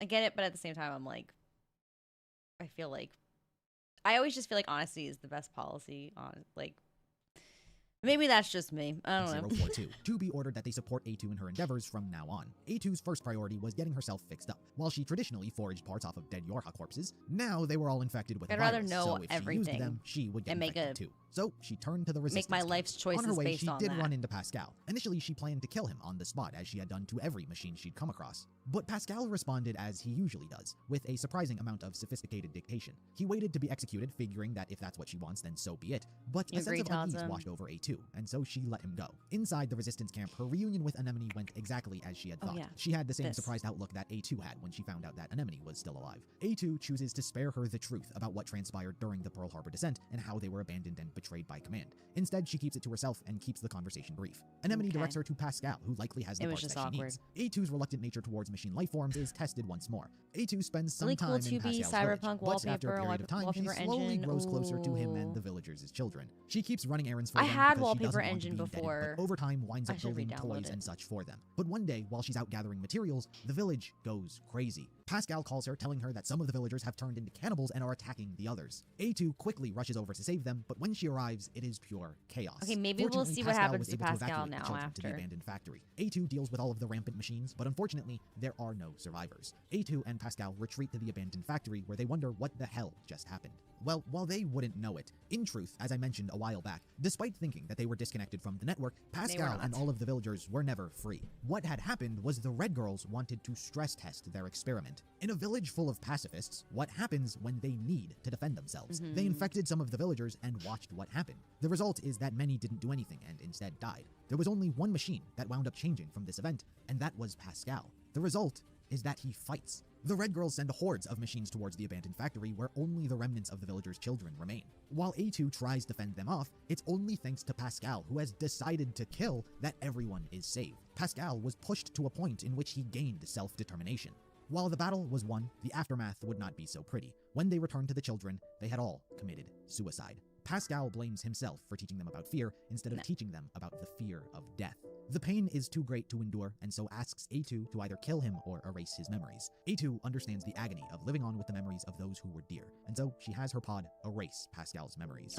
After leaving the factory, she catches a glimpse of a machine unit and goes to investigate. For now, that is A2's story. Let's get to 9S. The death of 2B dramatically affected 9S as he was overcome by grief and rage. He goes from simply fighting the enemy to enacting revenge on both them and A2. His desire to kill increases as his mental state slowly deteriorates. After 2B's death, he was rescued by Devila, who was out gathering resources in the region. He was brought back to the resistance camp, where she and Popola looked after him for 2 weeks while he was unconscious. After waking up, it wasn't too long before he set back out to find and kill A2. He first investigated the tower that cropped up, but was denied access. The machine network told him that he needed access keys from the resource recovery units if he wanted to enter, and so he set out. But you see, this was not a coincidence. While these subunits are meant to gather resources and data, part of that data collection was on 9S himself. The Red Girls have taken a particular interest in him and wish to learn more about him, push him, see how he reacts to certain stimuli, that sort of thing. The first recovery unit simply tests his outlook on machines. Various life forms scream for help and beg for their lives, but by this point 9S is headstrong in his hatred for did you see that gameplay? That we were not locked on at all. Recorded according to its programming. The core that controls the facility begs for help, and even despite 9S's pod's weak protests, he has him mercilessly destroy it. Prepare energy. Close range firing mode. Maximum output. 9S. Fire.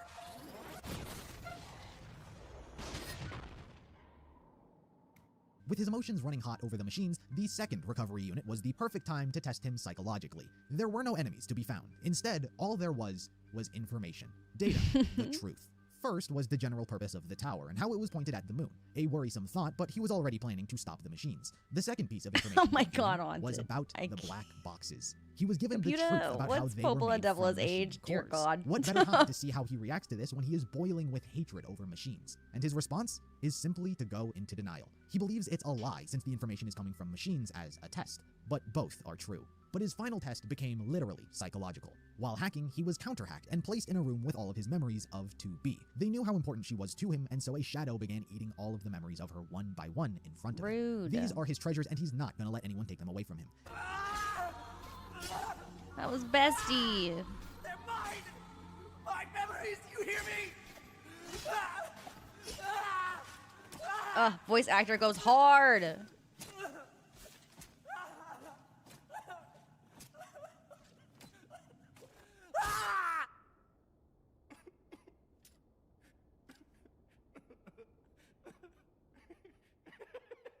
9S has been bottling up his emotions for so long that he's lost his self-control. Everything shameful and dirty has flowed out of him bit good by voice bit, acting. that he's become obsessive over her. Incredible. He'll kill anyone that hurts her, touches her, comes near her, looks at her. He is the only one that is allowed to have 2B. The final resource unit, dubbed the God Box, you want to have 2B. While I haven't talked about her, Operator 210 was 9S's personal operator. Throughout his run, he was always reporting into her, and they had their own little form of banter. It's a new but now four-letter she has word. been reprogrammed and is being used to fight against 9S. Initially, he is actually very confident, as he suspects this to be yet another It really is the whole second. She acts very much like a puppet being used by the machines. That is, until she starts talking. Operator 210 all of a sudden begins repeating the lines she would frequently say to 9S, and even asks that he kill her. He didn't know if this was her own consciousness still lingering or the machines forcing it out, but it did mess with his head as he swore to put her out of her misery. Ultimately, he is able to take her down, but is naive in believing she was killed. No, Operator he 210 does. launches an attack, but is taken down by A2, who has just arrived. A2 takes the moment to ensure 210's death by destroying the black box. You want to hack 2B?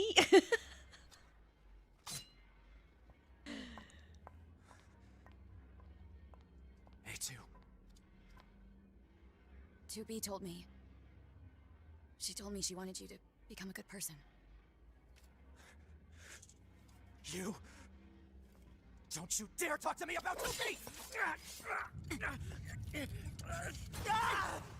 But yet again, the floor underneath him collapses, always and he misses out on falling. the opportunity once more. When he wakes up, he returns to the tower as he has collected all of the necessary access keys to enter. But when he does, he is attacked by hordes of machines that he cannot take on alone. He is then unexpectedly assisted by Devila and Popola. Thanks to their help, the doors are able to be opened and he can get inside. They act not only to atone for their sins, always but to mogging 9S. simultaneously help 9S be closer to the one that he cares about. In the same vein that Devila and Popola love each other due to everything that they've been through, they see the same thing in 9S. It's also because of this that the twins choose to seal their fate and die together. They literally Upon could have just entering talked the it out tower, 9S better. is confronted with a whole That's- group of 2Bs. The machine. That's, you know, that is like the one trope that like kind of bothers me a lot, is like the miscommunication trope, or when like people are like just don't just flat out explain, they just blurt out a phrase like 2B told me she wanted you to blah blah blah.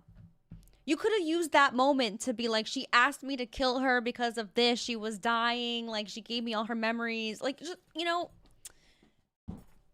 literally could have said anything else. You don't need to kill the bucket group after the fight. You can just walk away. Wait, the bucket group? Wait, what? The entire time A2 is just like, nah, I don't need to explain shit. Yeah, basically. That's why she's the GOAT. 9S wants to know 2B. Yes. No, 9S thinks he knows 2B. Well, I guess he knows 2B. Like the bridge breaking and him falling was like, okay, a trope. But I get it. But then they reunited and nothing. Like, just explain. Really quickly. You got 2 seconds. At the top of the tower, you fight a robot boss and some small ones with an oil bucket on their head. Oh. And you can just walk away. Have either obtained or created their own chassis of her Did and I are kill yet again them? I psychologically forget. pushing her I ass. probably Perhaps they did. would have hoped that he would be defenseless against her, but he was indifferent. They had reconstructed 2B and animated her without his permission. He is the only one that is allowed to destroy 2B. He takes off his goggles so he can see her in all of her glory while he kills them. I'll tear you apart. Every last one of you! One by one, 9S slices through all of the See, puppets if I until there is did, though, only I'm one disappointed in remaining. myself As he because pierced I its heart, in its always final moments, would it check to be like, are they detonated, actually sending fighting 9S me? back and the room collapsing. By the time he awoke, his own chassis was damaged. His left arm had been torn from his body, and next to him lie the last remaining 2B from the fight, which miraculously wasn't buried. 9S's fight wasn't over yet, and so he tore the arm from 2B's body and used it as his own. The arm was infected with a logic virus, but he does manage to eliminate it for just a little while longer. Further in the tower, he is confronted directly by the Red Girls. I was going Since to say he's made it this far, they 9S, divulge you want Yorha's to biggest secret to him. touch 9S 2B, learns but that everything was meant because to you fail. touched her The face, Red but Girls that's question not a if he'll four-letter continue word. fighting on. He has no reason to fight. His existence is and has always been meaningless. That means all of us. 2B. Now you know everything. Do you still wish to fight? But yet, 9S continues on, mostly driven by hatred and his desire to destroy every machine. He hijacks some flight units and uses them to reach the top of the tower. But as for A2, she pretty much began following the aftermath of 9S's destruction. By the time she reaches the tower, Devila and Popola's fight had already subsided. Popola's signal was already gone, but Devila was there, barely hanging on, keeping the door open, so A2 could enter as well. A2 can't bring herself to ask what happened, but Devila simply asks if they were able to help, to which A2 tells them that they did. Did we manage to help? Took. You did. Devila then passes away as well.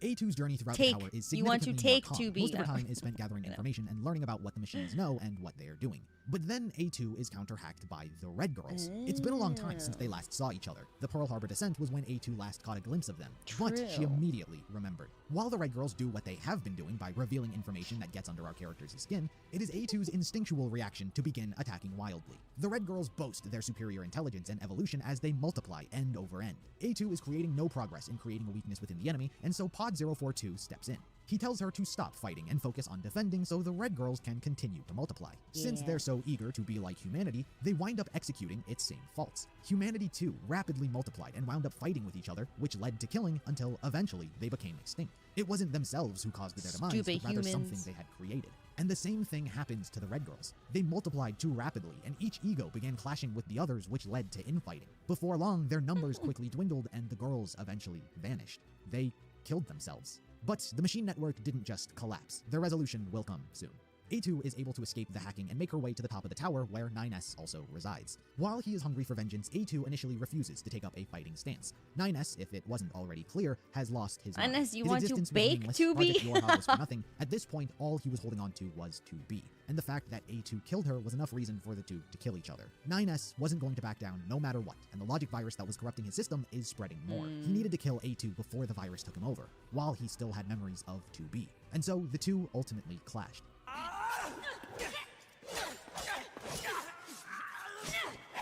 Take care of 9S. 2B.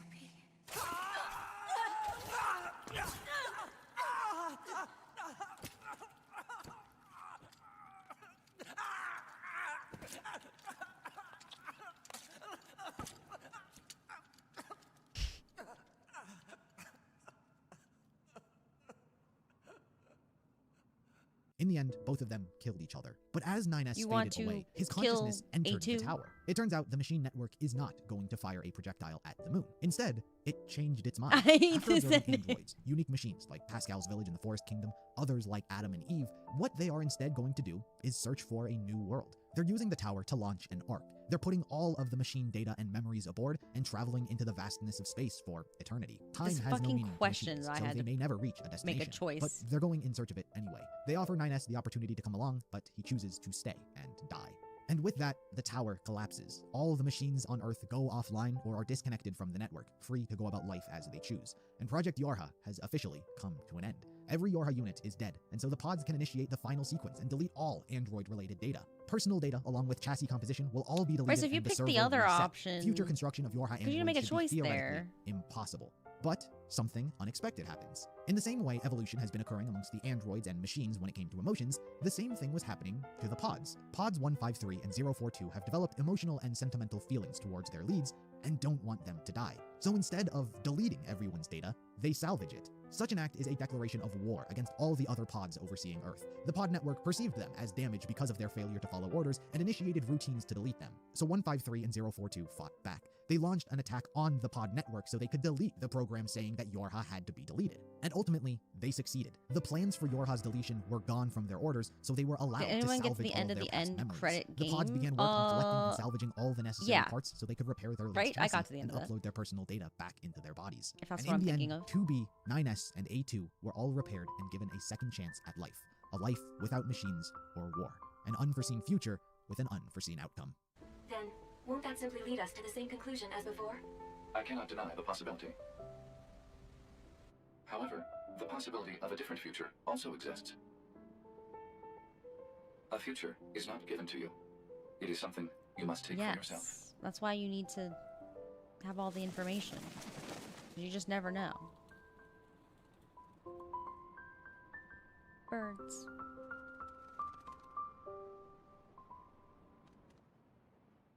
Yay, we made it to the end! Technically speaking, this is not the end of NieR's timeline. There is currently a mobile game called NieR Reincarnation that is, without a doubt, part of this timeline. However, as of the making of this video, the game has yet to finish, so it remains to be seen how and where it fits in. There are many theories out there which speculate that it may all be about the memories of the humans which have been stored and are currently being watched over.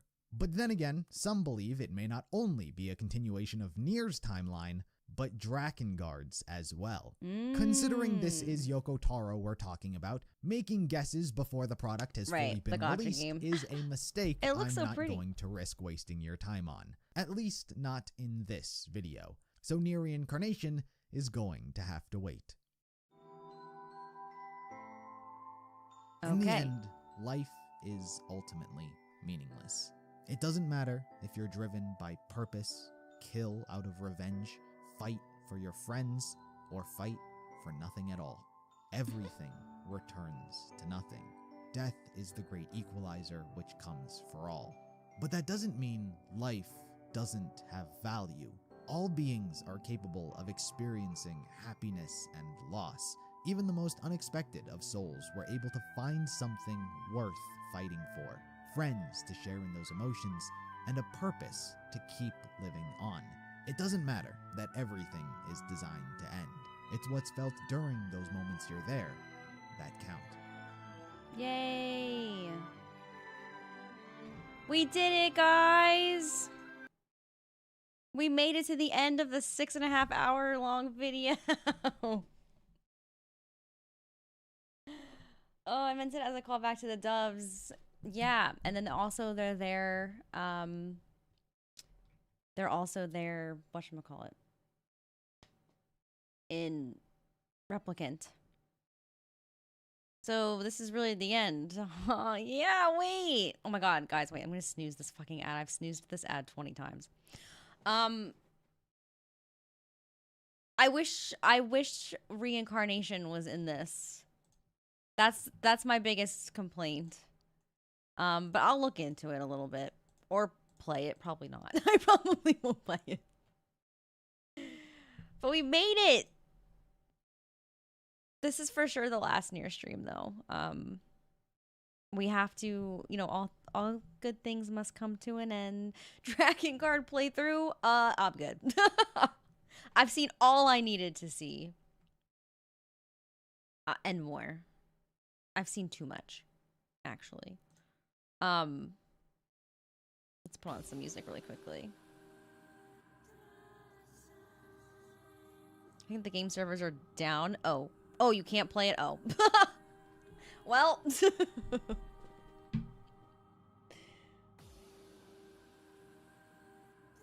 It's a good explanation.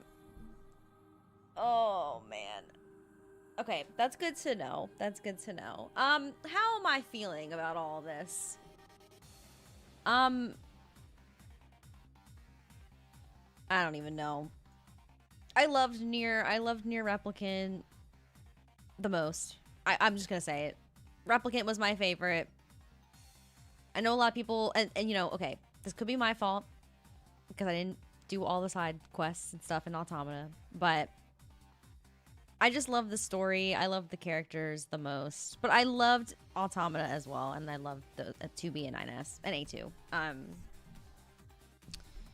I loved seeing like how Drakengard kind of, you know, folded into this universe as well. But I wish we had more of an explanation about how, like, I don't know, about like Accord and like how the world like kind of loops. You know what I mean? I thought we were gonna get like more of that, but I guess we don't know. So maybe that's in reincarnation. I don't know. But yeah, I'm sad it's over, guys. This has literally been like, I think 7 months of NieR. Good thing I'm so slow at playing video games, guys. Man. I'm trying to think what else. No. Drakengard is not happening. It's not happening. There are a few lore connections in reincarnation. Okay, I figured. It'd be strange if there wasn't any kind of connection. But I'll look some stuff up. I think I have videos in the Discord as well. I know, Claymore. 7 months or 6 months. I'm not sure exactly. But it's been a long fucking time. And then you're just gonna leave now. Although maybe some of you might be like, all right, it's been real. I only was here for NieR, and that's okay, guys. I understand. My favorite theory is that an AI, specifically from the machine network, is at least... wait, what's AI? My theory is that an AI, specifically from the machine network, it at least explains why God hates humanity in Drakengard. Oh.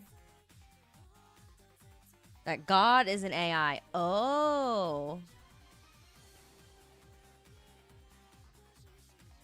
Honestly, that's cool. That's a cool thought. I wonder. I'm sure Yoko Taro hasn't determined the answer yet. So I really feel like he just makes it up as he goes. Hina, Yuzuki, Noel, Rion, Deimos are some prime examples. Or Deimos. I think the way that Yoko Taro writes his stories, writing the ending first, is the reason why some details are unanswered. Right. And somebody else earlier said, I forget who it was, so I'm sorry. He writes like what he wants the emotional outcome to be first. Your theory is God is humans. Oh, very different theory.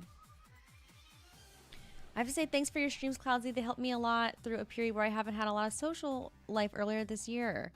All is fine and well now, though. No worries. Oh, I'm really glad to have been like a good space for you. That really means a lot to hear that, and I'm glad you're doing better. Seriously, look, we've all been there. I've had some times in recent years where I've struggled as well. So yeah, it's always nice to have people like to just chill with for a bit, you know? Take your mind off shit. It has been a great run, IDM. It has. That's how your story had started? You wrote the end first? I feel like that's like pretty normal. Also, as an ad, I can't snooze it anymore. I'm so sorry on Twitch. To be fair, if I were God and saw half the insane bullshit that happened in your universe, I might try to wipe it all out and start over. Actually, same. I'm trying to wipe, I'm trying to start all over after that one scene, that one little shot of the manga that we saw earlier. Or manga, I don't know what it was. That I literally wanted to bleach my eyeballs after seeing. Of course, Renown, I don't know if you can hear me because there's an ad, but I really appreciate you hanging out with me as well during this time. So fun, guys. I'm freaking sad that it's over. What a time. What a time. We saw a lot of those. You have to be specific. No, there's one scene today. One very fucking specific scene.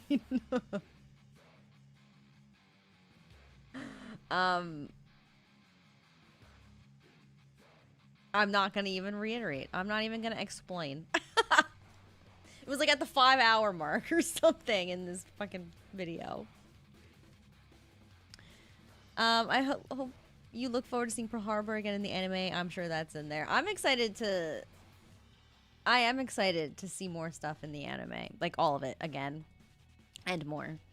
It'll be really cool, like I said, to see it with the animation. Like a different animation than the game. Just such a different vibe. And now I finally get to watch Evangelion, which is another one that I've been dying. And then that's good because now they're remaking it and Yoko Taro is writing the new one. So that'll be good for sure. I don't know when that's coming out though. Can I send you some UI designs I made on Insta? Sure. Fuck it. Yes. Yeah, I'm excited for Evangelion. It's gonna be so good. Wait, I'm gonna look up I don't know if there's a release date yet. When does new Evangelion series come out? Okay, no specific public release date yet. It was just announced this year, so maybe not for a while. Are you, Renown? Are you liking it? And now you know how Yoko Taro's mind works. Even if you wish you didn't. Yeah, and I so wish I didn't. Actually, I'm not gonna lie. I still don't fully understand how his mind works. I don't think I'll ever fully be able to comprehend that. But, you know, I do know that it's working in some capacity. For sure. Is it confusing? I'll probably be confused. So it's fine. I'll still enjoy it. I like the song. I like the theme song already. I've heard it before. It's very good. Taza, no, I did know that was you.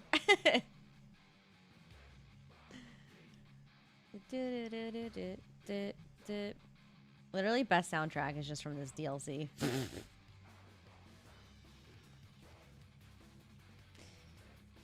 I have 6 episodes left and it has really gripped me so far. The middle part could have been condensed though. Oh no.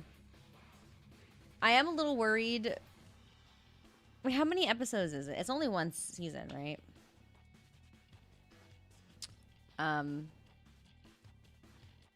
Hopefully it's... I hope it's like something that's like not a super slow start. Sometimes if it's like a really slow start, it's hard for me to get into it. I know I gotta like push past though. Funny Yoko Taro tweet. All right, let's see.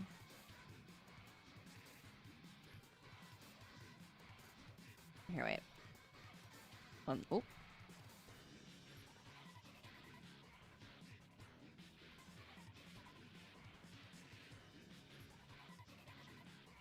Oh no, wait, okay, what was the original one? Just want to say thank you. I met my girlfriend because she cosplayed 2B. If it wasn't for the NieR game, I would have never met her. Oh no, I don't want to hear this kind of report. I hope that all handsome, cool, good guys will be vanishing from this planet, except their girlfriends. I hope so every day.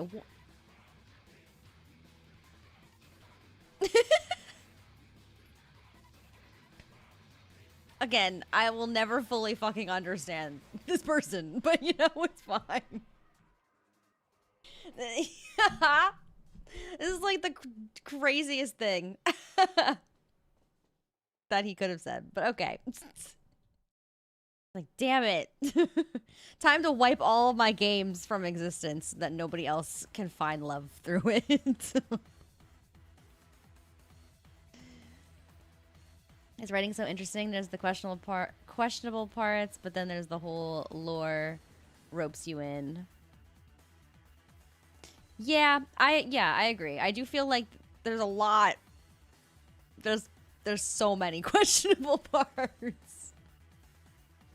But there's a lot of like profoundness as well from it. So he's multifaceted, you know. Strong start, I would say, but then pumps the brakes a little bit. Okay. I think I can manage if it's a strong start, you know? Yeah, very... he's a very complex guy. That's one way to put it. I feel like he's just a big troll. I'm not gonna lie. In a way.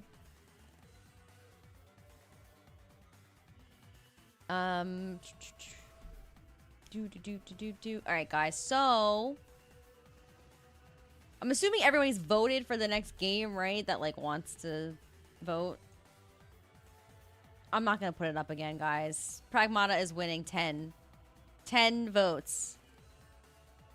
And Devil May Cry is in second with 7 votes. So, probably not enough to... There's not enough viewers, I don't think, to beat that. So... we love a multifaceted Gooner. Yes, we do.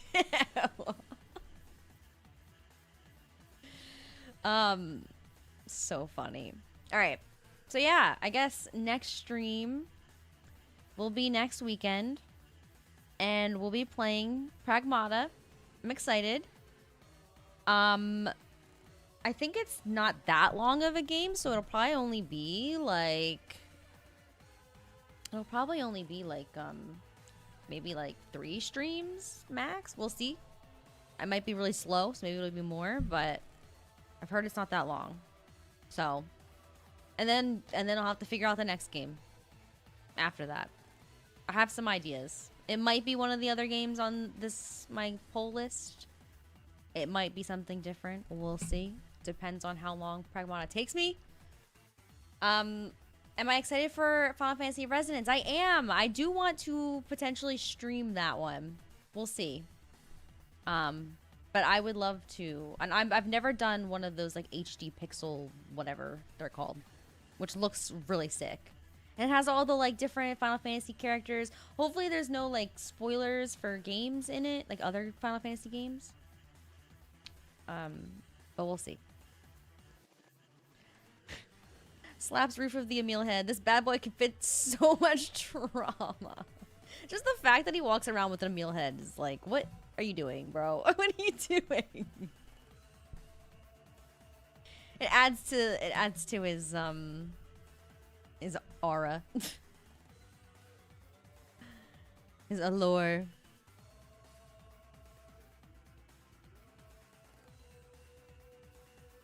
All right, everyone.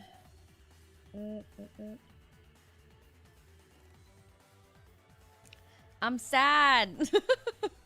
Like, I want to end because I'm really hungry, but I'm sad that it's over.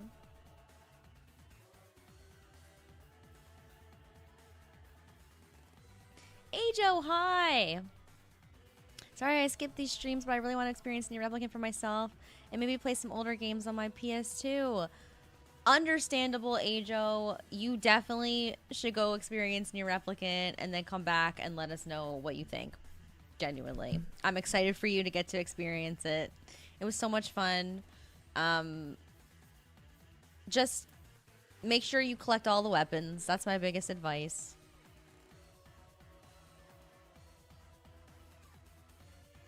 PS2, like the Drakengard games, great choice.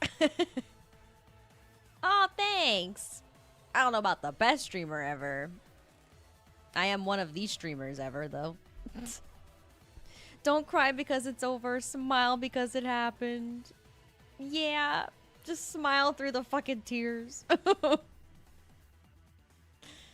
Oh, what PS2 game are you gonna play? You should play Final Fantasy X. If you haven't already. Thanks. Thanks, guys. No, I'm not. I'm actually the worst fucking streamer. I stream once a week and sometimes I don't stream at all. Sometimes I just don't even say anything. I just like don't fucking show up.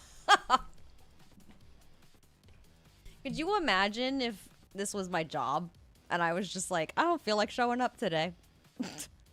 No, it's because it's not my job that I can do that.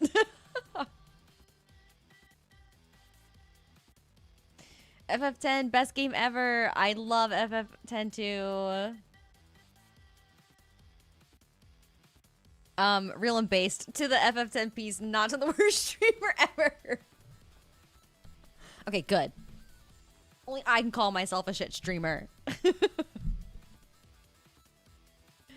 Nice Pragmata will convince you to have a child like the Robo Child is always asking how to make babies. What? Oh no. Am I gonna get baby fever from playing Pragmata? Jesus. Before you go, check out the 2B flight unit. Was that a video you posted? I don't think I'm gonna react to another video right now. I'm so sorry. I'm tired. My brain, it's not functioning anymore. Keep in mind the bar on that is set by Mr. Beast. So as long as you're not committing war crimes off stream, you're golden. Jesus. So true. So true. There's that. The bar is in hell. The bar is in literal hell. From what I've seen, you probably will. Is this a common occurrence? Do people just suddenly want children after playing Pragmata? I feel like I'm saying that. I feel like I say it differently every single time I say it. Is it Pragmata? Am I saying it right?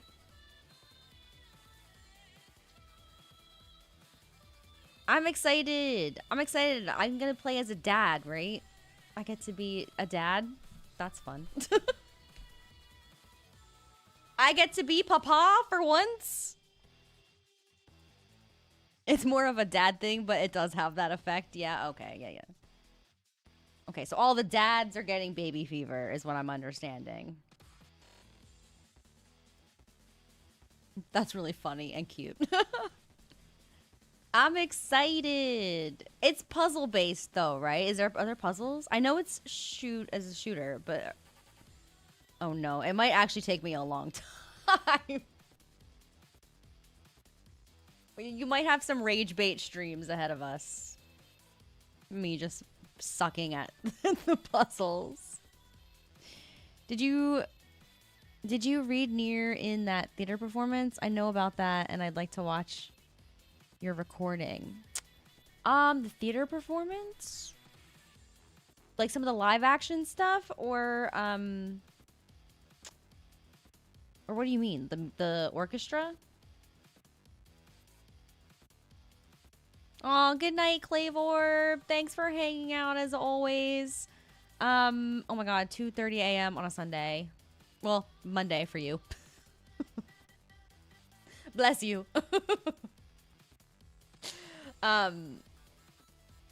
It's only 8:30 here and I'm dead, so I don't even understand. You'll be back for Pragmata. Let's frickin' go. Let's go. I thought I was never gonna see you again. No, I'll see you until your VIP runs out. Then I'll never see you again. No, I'm just kidding. No, you're fine, Ajo. I'm just not quite sure what you were asking. But it's okay. We're all asleep, I think. It's fine. It's not like automata. It's automata, right? Yes. I've been saying automata. I don't know. It's automata to me. You ever get the chance to see the concert, do yourself a favor and go see it? Okay, yes, the concert, I want to see it so bad. I have to see if it's anywhere near me, but also 2:30 here, but I've just written off Monday already.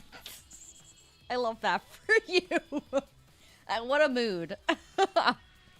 I always write off my Mondays. My Mondays are hard, man. I just like can't function on a Monday. It's like a very slow start for me usually. You say it the same way. It just looks like it should be automata, but All right, guys. I'm gonna go. I need all of you guys overseas to go to bed. It's freaking late for most of you. Not all of you, but I feel like all of my chatty viewers, not all of you, but, okay, hello. I'm saying the same thing over again. A good portion of my chatty viewers are overseas. I don't know about the lurkers. You guys might be as well. But I need to let you guys go to bed. So, and I need to eat dinner. So that's it for now. I'll be back next week, like I said, Pragmata. Not sure which day yet, but one of the weekend days. And yeah, thank you guys for hanging out with me. It's been so much fun. I'm gonna go cry now because it's over. Oh, sorry, I have to smile. I have to smile through the tears. Thanks, Prasha, as always, for hanging out. Good night, Haunted. I will sleep deprive myself with or without you. Thanks. I feel that too. I feel that too.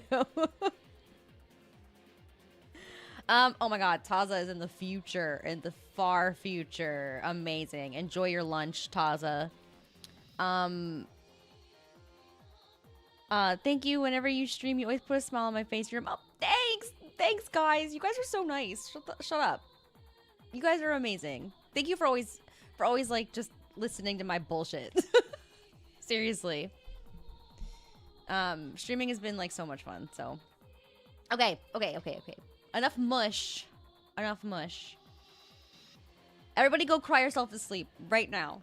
All right. Goodbye.